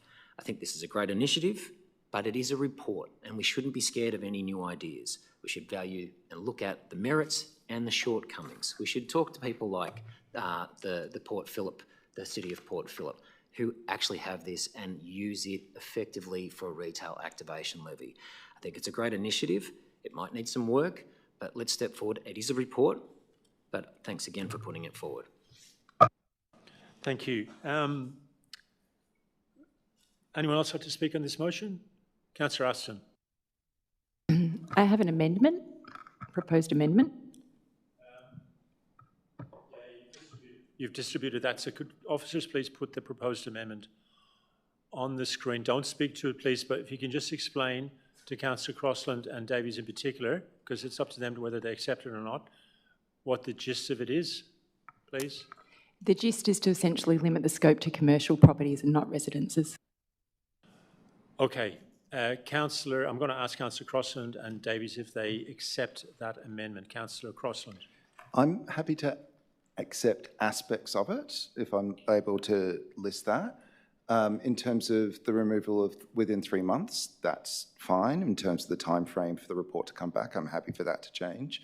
And I'm also happy to add in where it's got the criteria for application, not a problem.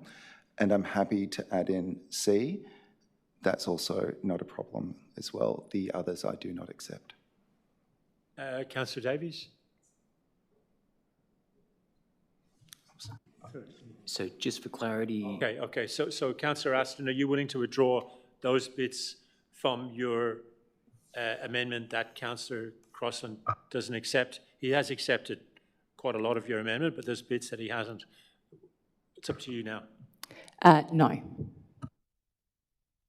Okay, is there a seconder for the amendment from Councillor Aston? Councillor Gomez. So, okay, well, we're going to have to debate the amendment as a standalone amendment, and then we'll, depending on the vote on that, we'll move on.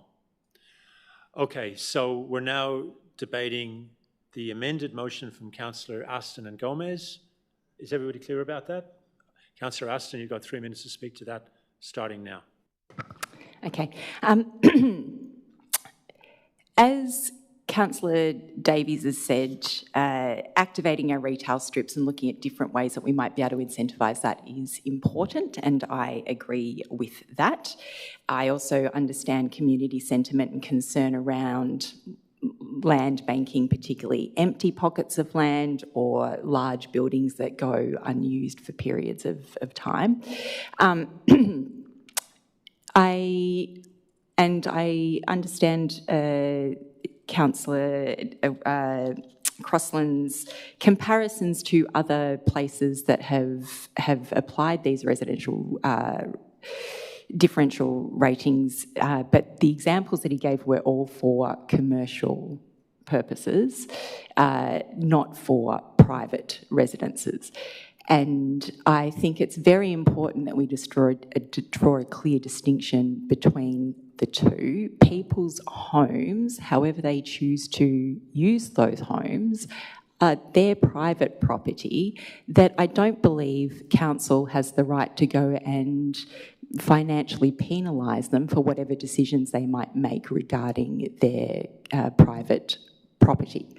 And I note that the examples that Councillor Crossland gave were actually, he was renting those places. So those landlords did make a decision to actually rent those properties out, because people will do that when it suits them, because that is their right.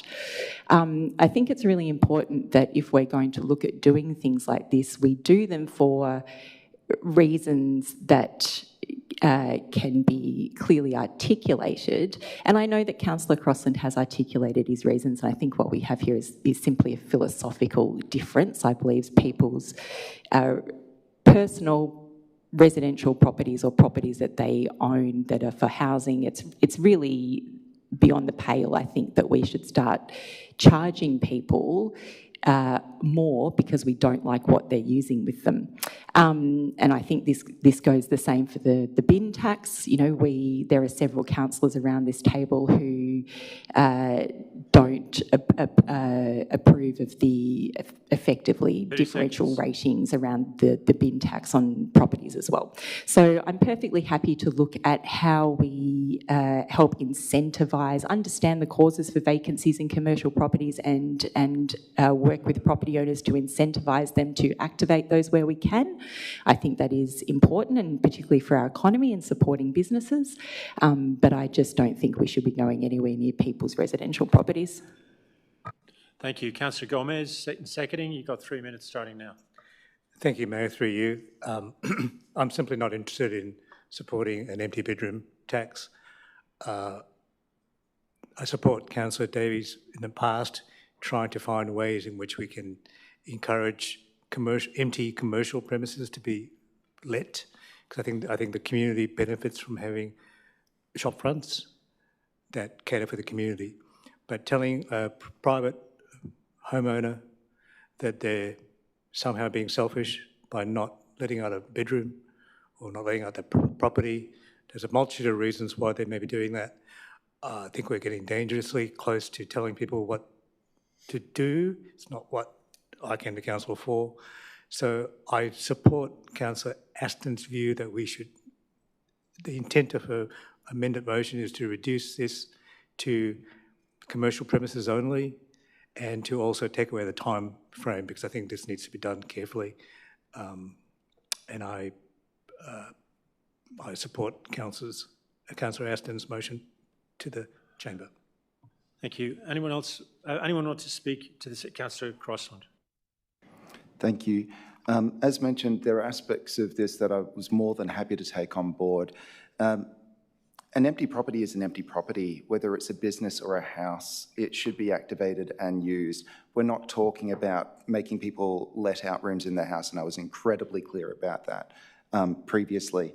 We're talking about empty houses. This might be a house that's sitting waiting to be demolished for 5+ years, like the instance I gave about myself.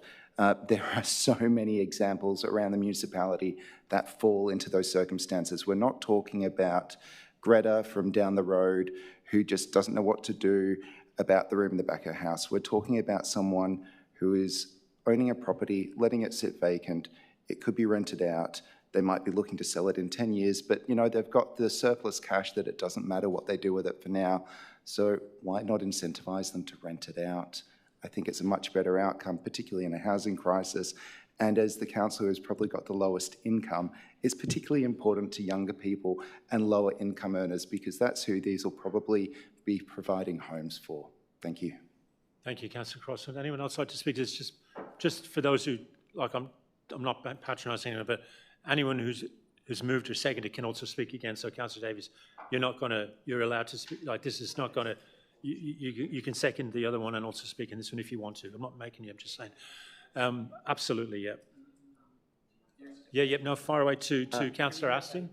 It might be for officers or the CEO. No, we're in debate now. Yeah. In debate. All Okay. Right, yeah. Just to explain, the reason why you can't is so that officers don't get drawn into the debate. But if you've got a question to Councillor Aston, like, because we're debating her motion, I will accept that. Yeah, no problem. Okay, so we're in debate. Would anyone else like to speak on this matter? Councillor Wade, and then Deputy Mayor Harrison. Yes, I just wanted to point out, like Councillor Davies before, that this is really about requesting a report. It's about looking into something, and I feel like when we're looking at a report like this, it's good to go broader in scope than narrower in scope. We don't necessarily know all the issues that are at play yet. For example, I think Councillor Crossland's pointed out that when it comes to residences, there are real serious amenity concerns. If you're living next door to a vacant house or a vacant apartment or a vacant flat or whatever, it often means that impacts your quality of life because you don't have those eyes on the street that you could have. So this is just trying to say, let's explore a lever where we would try to incentivise people to fill those homes so that people can be safer, there can be more people in homes, as we've said, a housing crisis, but also just, you know, it's much nicer to have neighbours than to have a crumbling property, and we've certainly seen a lot of those around Yarra. So to me, there's definitely need in commercial strips, but also I just can't see why you wouldn't want this in local neighbourhood streets as well. To the extent that there are vacant homes, incentivise people to fill those homes, and it creates a safer environment for everybody. Deputy Mayor Harrison. I would just comment on the feedback that I've received from community members about the sites that they'd like to see activated. They're actually the sites like the corner of Burnley Street and Murphy Street, where it looks like a bomb site, and it's nothing's been done with it for years. Nobody's talking to me about vacant residential properties. I'm not aware of vacant residential properties in my area, and I do pay a lot of attention as I go around the neighbourhood. So I definitely have local people in my ward saying we'd like to see something done with those vacant sites where perhaps there's a planning application but nothing's been done for years. But certainly nobody's talking to me about residential properties. So I'm in favour of the Councillor Aston's amendment. Thank you. Anyone else like to speak on this matter? I'll say something.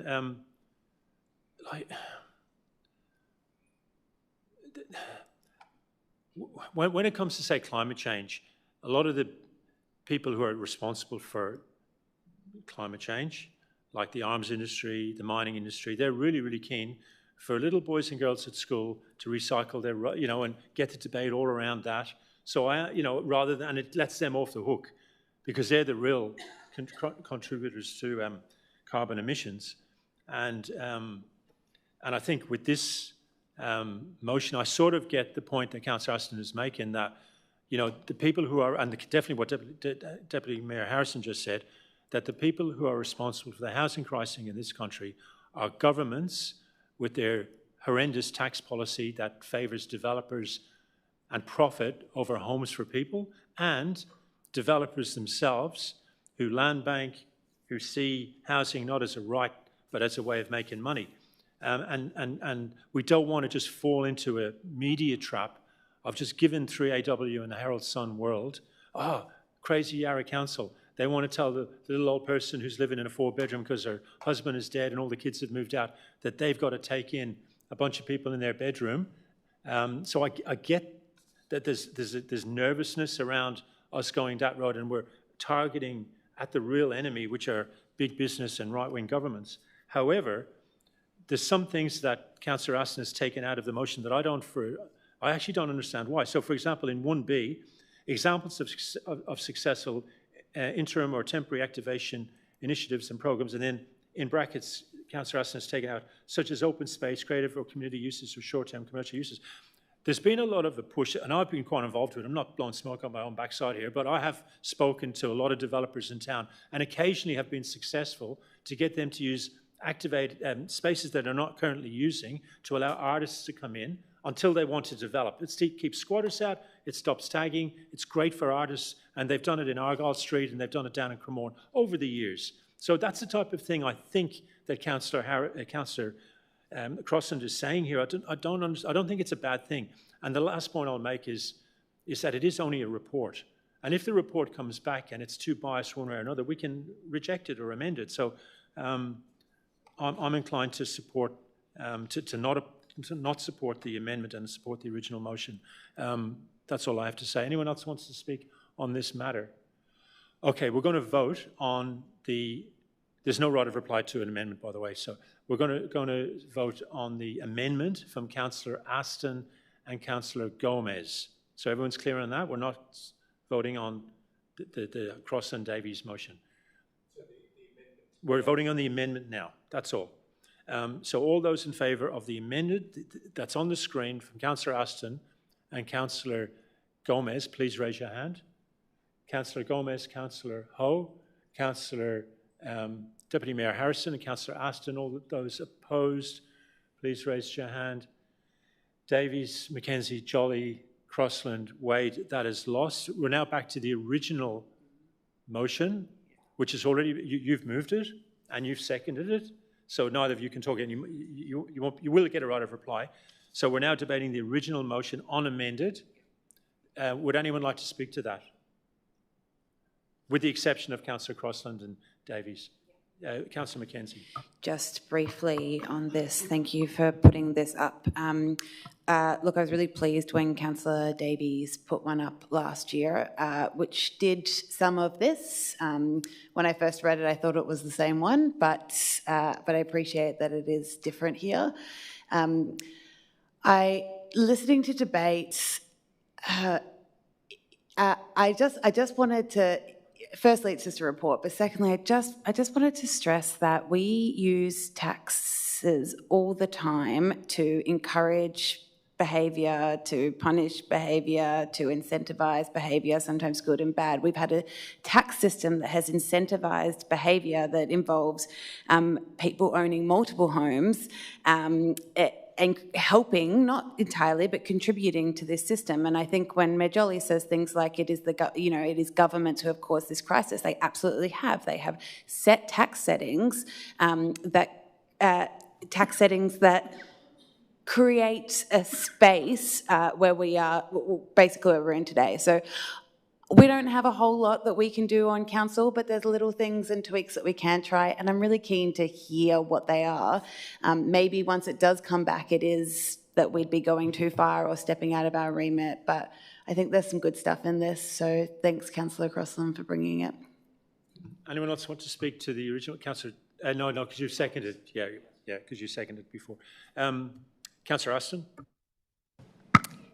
I won't be supporting this because I fundamentally disagree with the scope. I think once you have certain things in scope, and I'm not trying to make a rhyme here, but it is going to rhyme, there is a slippery slope. You do start looking into things that potentially, once they're in scope, you start considering those things more and more. I think we have all seen examples of that.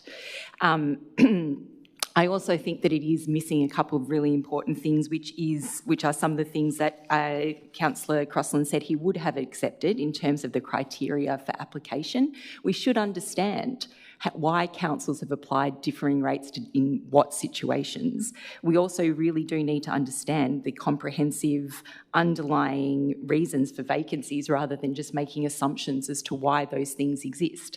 So I won't be supporting it. I do think that the scope is incorrect. I can appreciate other people's arguments, and obviously it's a difference. Just because it's a report, to me, the report should look at the right things, and I don't think this is.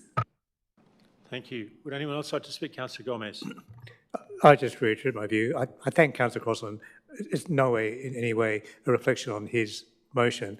I just will not support anything that smells like an empty bedroom tax. Thank you. Thank you. Anyone else like to speak on this issue? Councillor Crossland, you get the right of reply because the amendment didn't get up. Thank you. Just to be brief, this is calling for a report. We're not making a decision tonight about the outcomes associated with it. There are some things here, like as I said before, I would have been happy to accept some of the things that Councillor Aston had put forward. We'll be getting a report. We'll be able to make more of a decision when that comes back to us. This isn't about a spare room tax. I was abundantly clear about that. That has never been stated by myself at all, and it's not in the motion at all. It's looking at vacant properties, whether it's commercial, a block of land, a house. It's how can we incentivise their use until such time there is some permanent kind of outcome for that site. Thank you. Thank you. So we're going to vote on the Councillor Crossland Davies motion unamended. Everyone's clear on that? It's on the screen. All those in favour, please raise your hand. Davies, McKenzie, Jolly, Crossland and Wade. Opposed? Gomez, Ho, Harrison and Aston. That is passed. We move on to, thank you everybody, we move on to the second and last notice of motion from Councillor Davies on building asset use. Can we get that on the screen, please, officers? Councillor Davies, have you got a seconder for that motion?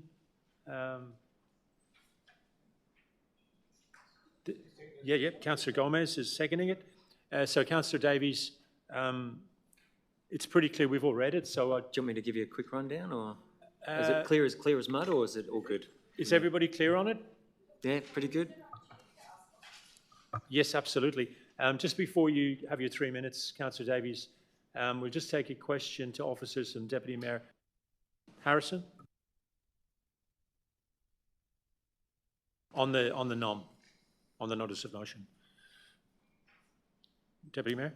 Okay, so my question is around to what extent what's requested in this motion is actually work that you do as business as usual, because as a councillor, I recall receiving briefings on multiple occasions from officers who provide us quite comprehensive updates on what's happening with council's portfolio. There's also a huge amount of work that we are aware that you guys have done through the property strategy, through the community infrastructure plan. So I just want to understand to what extent this is actually replicating what you're actually doing on a regular basis as business as usual work. Thank you. Through you, Mayor. So the matters that are outlined in the notice of motion are broadly within our business as usual activities. I would say currently the way we prioritize our activities are based on strategic importance and urgency. Now, that doesn't mean that we cannot accelerate the work as requested in the notice of motion, but it could mean that we need to redirect some resources from planned activities or reprioritize some of our previous commitments. Thank you. Any other questions? Councillor Gomez, then Councillor Aston. Through you, Mayor, thank you. So, question, it follows on from Councillor Harrison's question. So, I presume that much of the work or much of the report you can do is already based on what you're doing in the property strategy and what we're doing with the community infrastructure plan. I guess the question for you is, will this accelerate identification of those buildings that we don't need anymore because they're highly underutilised, or they're costing us a lot to maintain for the value they provide to the community? Again, through you, Mayor, it could accelerate some aspects of that, but based on our understanding, because we do have a good understanding of our portfolio at the moment. Some properties need significant investment to be able to undertake feasibility studies, so it's not going to be a free exercise and would require a lot of resource, but I don't think the amount of information is going to be drastically different than what we know at the moment. Councillors can expect that we're going to start, so we had a conversation about certain properties that might not be as utilised as we want, and councillors in the coming weeks will be hearing a bit more about some of the other properties that might be considered. So this is, I don't think it's going to be like an earth-shattering kind of information. Councillor Aston. Fadi, Given that you do this as sort of your day job, part of your day job, your BAU, and this is calling for a report, essentially, which is a point in time, is it safe to make an assumption that the work that you do, like you said, being more strategic in nature, is more adaptive? So as circumstances change, you would look back at the property portfolio and go, okay, well, do we need that? Do we not need that anymore? So having potentially a report now is very much a point in time. Would we then need subsequent reports that would mirror this again and again and again? Through you, Mayor, I would say that the short answer is yes. Effectively, what happens at the moment, there are two key factors that play here.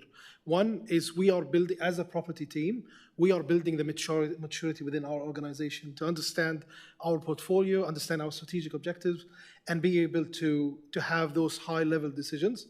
But at the same time, we have a backlog of decisions that we have to unwind, issues that have been falling off the rails for quite some time.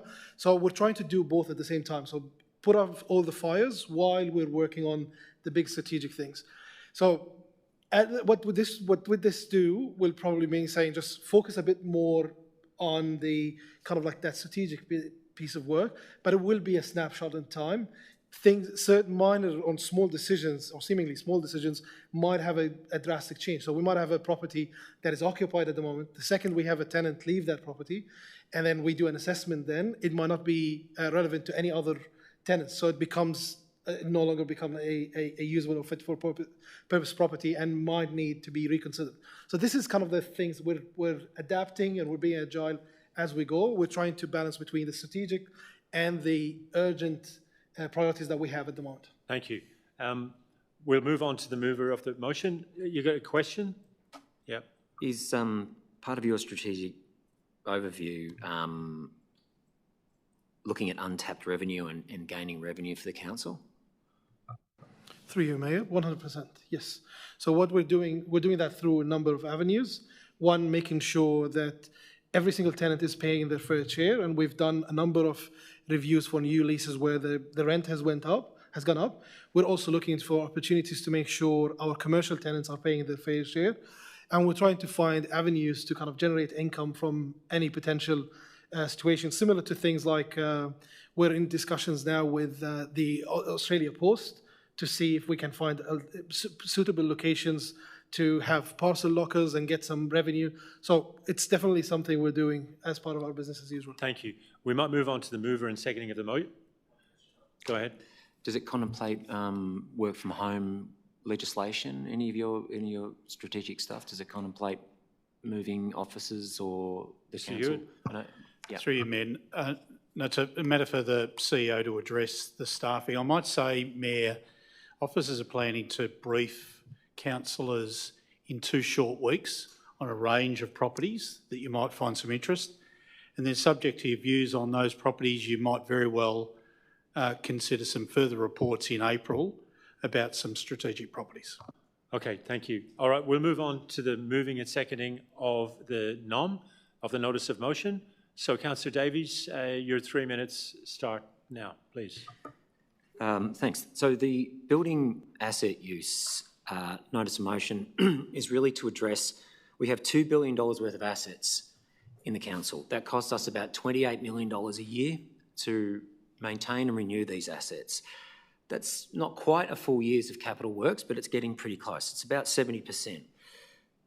What we're talking about in this NOM is looking at a review but targeted towards the council buildings, which is roughly about $475 million worth of assets. The reason why we need to address this now and not wait for reviews and further down and strategic reviews, even though they are going in place, as we've just heard, is because this council is facing a problem, a very big problem, as the Mayor has already announced in the media. We've got over $10 million of cost shifting coming down from the state government. We have a lot of trouble in terms of what our costs are to run this council. We know that the increase in renewing and maintaining our assets is going to be uncontrollable and unsustainable at some point in the near future. We know this as fact. We need to act on this as a council group. to make decisive decisions, to adapt or die. As the Mayor's pointed out, there's maybe one road. We could amalgamate, or we can rationalise some of our assets. And that's why this notice of motion is being put in place for consideration. We've also got the work from home legislation being contemplated by the state government. What I'll be advocating for and asking for as part of this report is that we look to the CEO and we give a directive to look at modelling for our workforce to be consolidated where it needs to be on site, but also where we can see a work from home model where we can actually release some of the assets we don't need anymore for workforces that are largely working from home already, and we can make better use of that untapped revenue, putting it back into infrastructure, maybe reducing or removing our debt completely, or replenishing our cash reserves. It's very simple. It's not rocket science. I'm actually surprised no one else has really put it forward in the past. But we just need to reduce our costs. But as part of all that, we also need to be working as a council to address vacancies that we have and not be contributing to the distressed streetscapes, not to be contributing to graffiti and vagrancy and crime. We need to do that audit now 30 seconds. And make these choices. So the purpose of this is also to activate areas like Bridge Road. We've got 345 Bridge Road. It's full of offices. There's no reason why we couldn't do all the things I just mentioned in terms of looking at workforce remodelling and put that building on sale, reactivate Bridge Road with providing a pre-approved planning permit for an anchor retailer and make real decisions on Bridge Road. That's the purpose of this nom. Thank you. Thank you, Mayor, through you. Essentially, I endorse what Councillor Davies has said in general. The issue I have is that I've lived in the city of Yarra for a long time, over 20 years. I have seen buildings, properties that council owns that don't look like they're used, and they're graffiti and traps, and they're damaged quite often. You know, we have an obligation looking after a public asset to keep it clean, keep it usable, but I don't see much use of it. So I think I don't want to accelerate the work, hopefully that's been done by our officers, but I do want to see a little bit of emphasis put around rationalising some of the properties we have. I look around, there are buildings in parks like Edinburgh Gardens and throughout our streets that just don't seem to be used. And so the Financial Sustainability Advisory Committee pointed out that, you know, we have quite a large depreciation expense, that we are obligated, essentially to cover all those buildings. If we don't need them, we should make a determination of whether we should keep them or not. And that's essentially the motivation around why I'm supporting Councillor Davies with this motion, and I endorse it to my fellow councillors. Thank you. Thank you. Anyone else like to speak on this matter? Councillor Crossland. I actually had an amendment I wanted to put forward, go ahead, if possible. Please. If it could be brought up. Have you got this amendment, governance officers? Yep, it's up there now. So it's a new E. Yes. You probably don't need to read it out. People can just maybe take 10 seconds to read that E. So it'll be a 2E.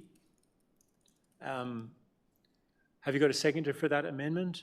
Well, I guess in the first instance, it was a query whether it's something they would just like to take on. Sure.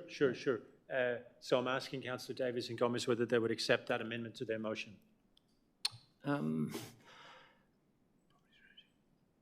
I think it is probably a bit more aligned with the property strategy, but I think the focus of the motion is really to address. Oh, okay. It's to address revenue, but I would say no in this case, but there's a reason behind it. So I just. It's now a standalone amendment. That's a question, not a statement. You would like to move that? I'm quite happy to second it from the chair if you want me to. So we're now debating the amendment from Councillor Crossland. That's all we're debating now. So Councillor Crossland's got 3 minutes to speak to his amendment. Oh, thank you. I won't need 3 minutes. Look, I think there's, I can see the rationalisation for this motion, and I was simply looking at complementing it. If we're looking at all the properties in such a manner, some of these may be properties that we're looking to use for other uses in future or to move along, but the market might not be in the right place at this point in time. It's just looking at how we might be able to use those buildings for other uses, such as for not-for-profits in the interim, and to hear back from officers about that. Thank you. I think this amendment from Councillor Crossland means that if a property was disused, unused, and up for sale, and we were going to, let's just say the real estate agent said, wait a year till the market improves, that we would try to get somebody in there in the meantime, whether that's, you know, whatever it might be, some not-for-profit, but it wouldn't stop us selling it. They would have like a peppercorn rent till the time we were ready to sell it. The reason that I think we should support this amendment and also the motion from Councillor Davis and Gomez is that two things can be true at the same time. It is true that there's heaps of overlap between the original motion and what the officers are doing. They're already doing a lot of this work. We know that. But the one thing that I've noticed when I've gone out pushing the cost-shifting narrative in the last 10 days, which, by the way, I didn't make up. This council has been saying it when Councillor Crossland was the mayor, when Councillor Wade was the mayor. We've been saying this for a long time, so I didn't invent this. I'm just continuing it. But one thing that the residents often say to us is, oh, yeah, you know, fair enough, that's true, the state government are shafting you, but you guys probably need to look at yourselves first. You need to look in the mirror. Maybe you've got a bit of stuff there that you could potentially, you know, tighten up on. And this motion, I think if this motion is passed tonight, the original motion, especially with the amendment, it'll say to the community, cost shifting is the #1 game, but we ourselves are not saying that we're blameless, and we're going to look in the mirror. And if we can see buildings that aren't being used and so on and so forth, we're quite happy, you know? So, because if you look at social media, you'll see some people are, because there's such a lack of trust in councils, they're going, oh yeah, they're always going to say that. It's probably just because they're all on, you know, eating steak sandwiches before every meal. Oh, I don't know what they think. So I just think that this motion, as amended, if passed, will assist in that, you know, bringing the community together around our cost-shifting campaign. So that's me finished. Would anyone else like to speak on Councillor Crossland's amendment? Councillor Gomez. Thank you, through you, Mayor. I just make the obvious point that if there was a building able to be used by the community or a not-for-profit organisation, they'd be using it now. So I'm not trying to come across as a Grinch or some person against the community. I just make the obvious point that if a building is unused, it's unused. Trying to force fit someone in there, I think we run the risk of prolonging the decision of whether it's in a property strategy or whether it's a decision by council. We're prolonging the issue of whether we maintain the obligation to keep that building when there's no use for it now. We're going to have to go out there and try and find someone to use it, potentially, is what I understand to be the implication of this amendment. We just make a decision as grown-ups as to whether we should retain or dispose of that property. Thank you. Thank you. Anyone else like to speak to the amendment? No. Sorry, Councillor Davies? Yeah, I do think you make some really good points, Mayor, and I understand, and I also consider the amendment. I think it's a good amendment. I do tend to agree, though, that the point is that what Councillor, what's your name again? Gomez. Thanks, Ken. Thanks, Ken. It's always Ken. It's never Gomez. Correct. You know, is that we do have to be more decisive. I think what the purpose and the core of the notice of motion that I put forward is just that's to fast track decision making, to get our bottom line better, to clear out the dead wood.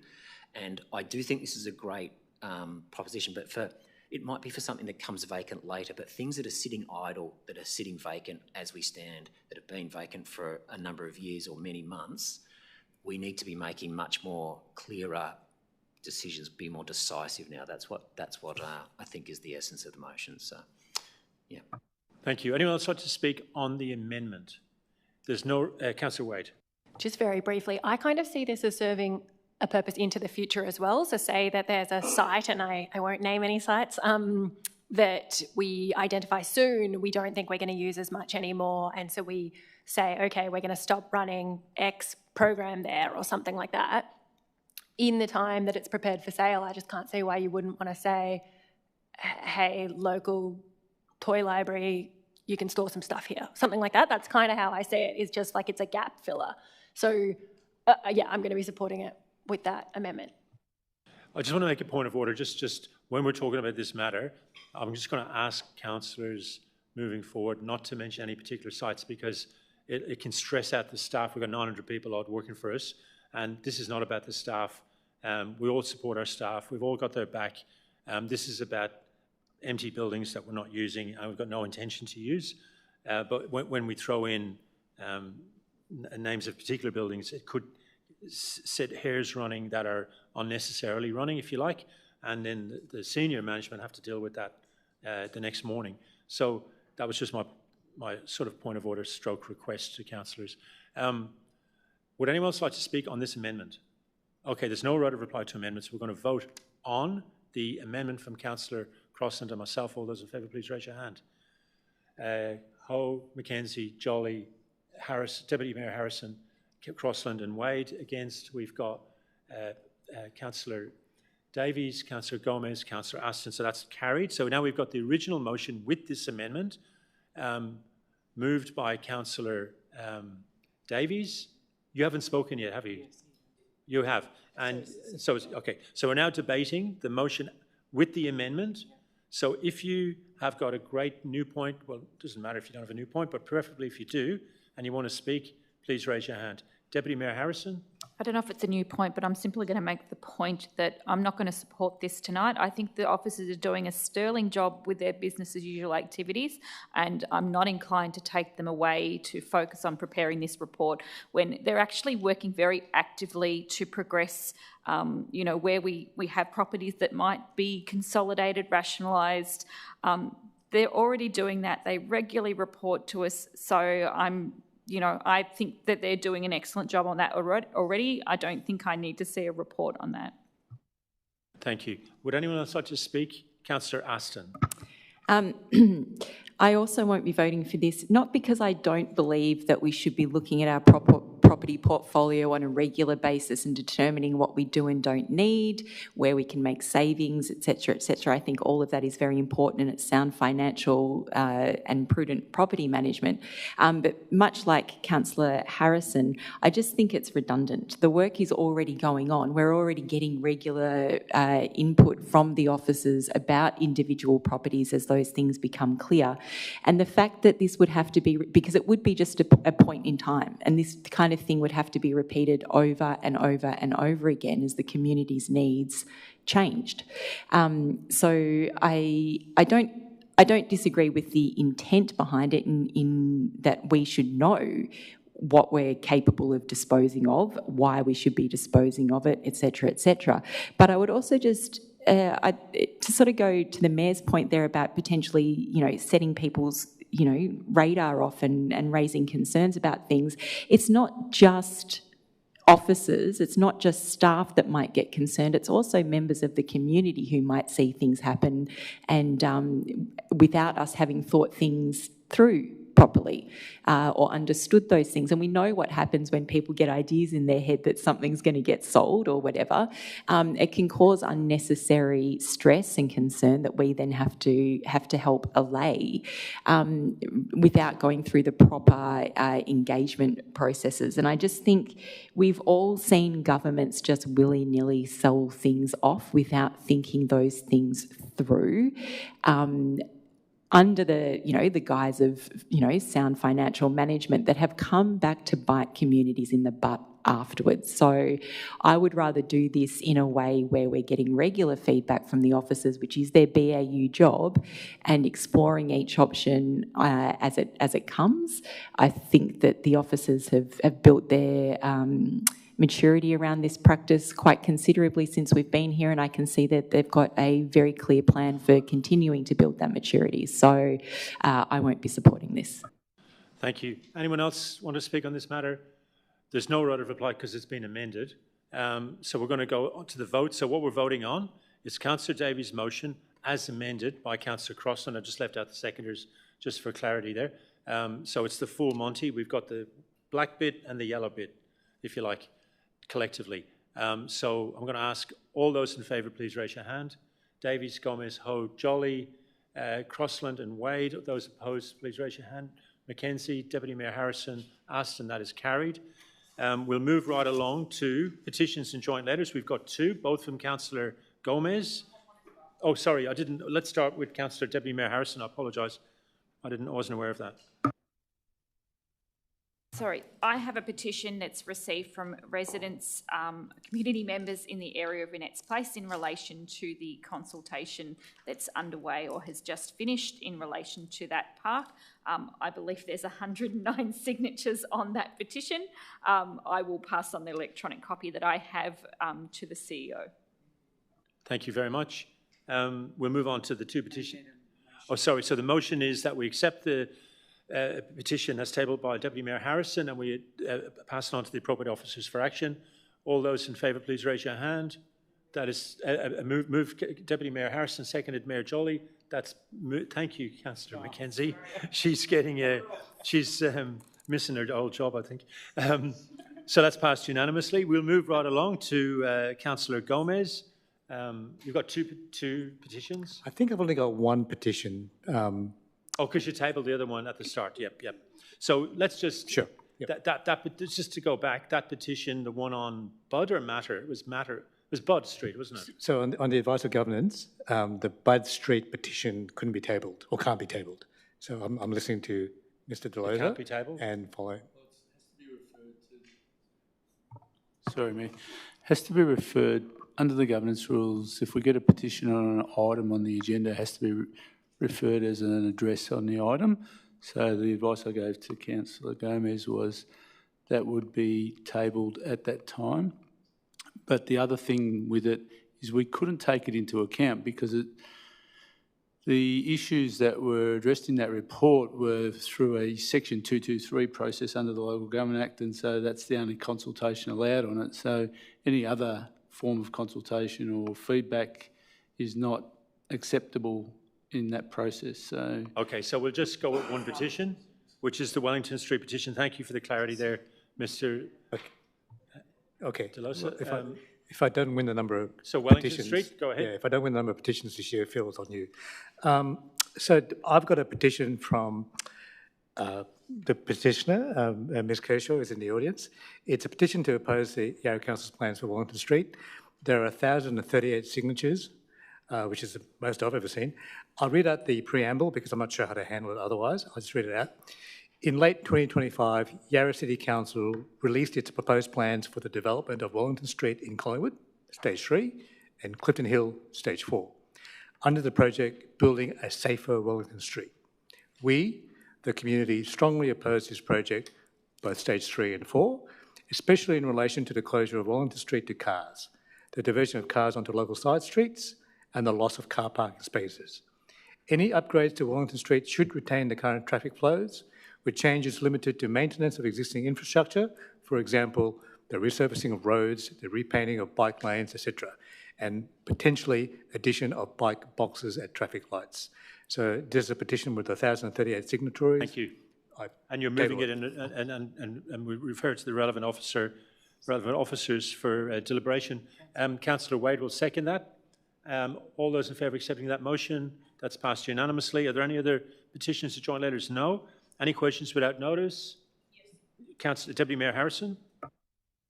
Sorry, my question is just to request an update on the container deposit scheme and locations in Richmond, particularly south of Victoria Street. Thanks. Through you, Mayor. Yes, officers are speaking to Visi, who are our supplier. We've got currently 2 reverse vending machines in the city. Visi are now proposing smaller reverse vending machines, which suits urban environments like ours. So to quickly talk to you about some of the sites we are investigating with Visi, nothing's guaranteed, of course, but places like, so a couple in the northern part of the city, which I won't go to, but the Burnley Golf Course, potentially for the circus site, what we call the circus site, potentially the Burnley Depot, potentially Kevin Bartlett with a newer one, although Visi wasn't that keen on Kevin Bartlett originally. There's a DFFH site, possibly East Richmond Railway Station, and a supermarket in Richmond. I won't name, but each of those are options We think for the smaller reverse vending machines. Councillor Wade? Can I ask a follow-up for you to list the northern half of the municipality? If that is in front of you, if it's not, don't worry. One of them's, please don't. One of them's Victoria Park. We're not saying any of these are good ideas, but they're doing the due diligence. The other one I won't say. Thank you. We'll move on to delegates' reports. We've got one from Councillor Gomez, Financial Sustainability Advisory Committee. Councillor Gomez. Thank you, Mayor, through you. I just wanted to report that the Financial Sustainability Advisory Committee agreed unanimously by circular resolution. I'll just read it out to make it easy. That the committee agreed that council should, 1, implement changes to improve council's financial reporting with a focus on making financial information more accessible, for example, by way of simple graphical explanation, such as used by the federal government MyEFO update in council's quarterly community reports. 2, conduct a review of the impact of cost shifting on council. 3, implement business case processes around council decision-making relating to major investments. And finally, 4, review and update council's financial sustainability strategy. That's a unanimous resolution reached by the members of the Financial Sustainability Advisory Committee, of which I'm a co-chair. Thank you, Councillor Gomez. Any questions to Councillor Gomez on that? No, that's excellent. I've just got one brief report from the Public and Social Housing Advisory Committee, new committee set up by Councillor Wade, Mackenzie, myself and Ho are on it. We had the second meeting recently at Collingwood Town Hall. Officers and councillors and obviously almost all the community members were there at the meeting.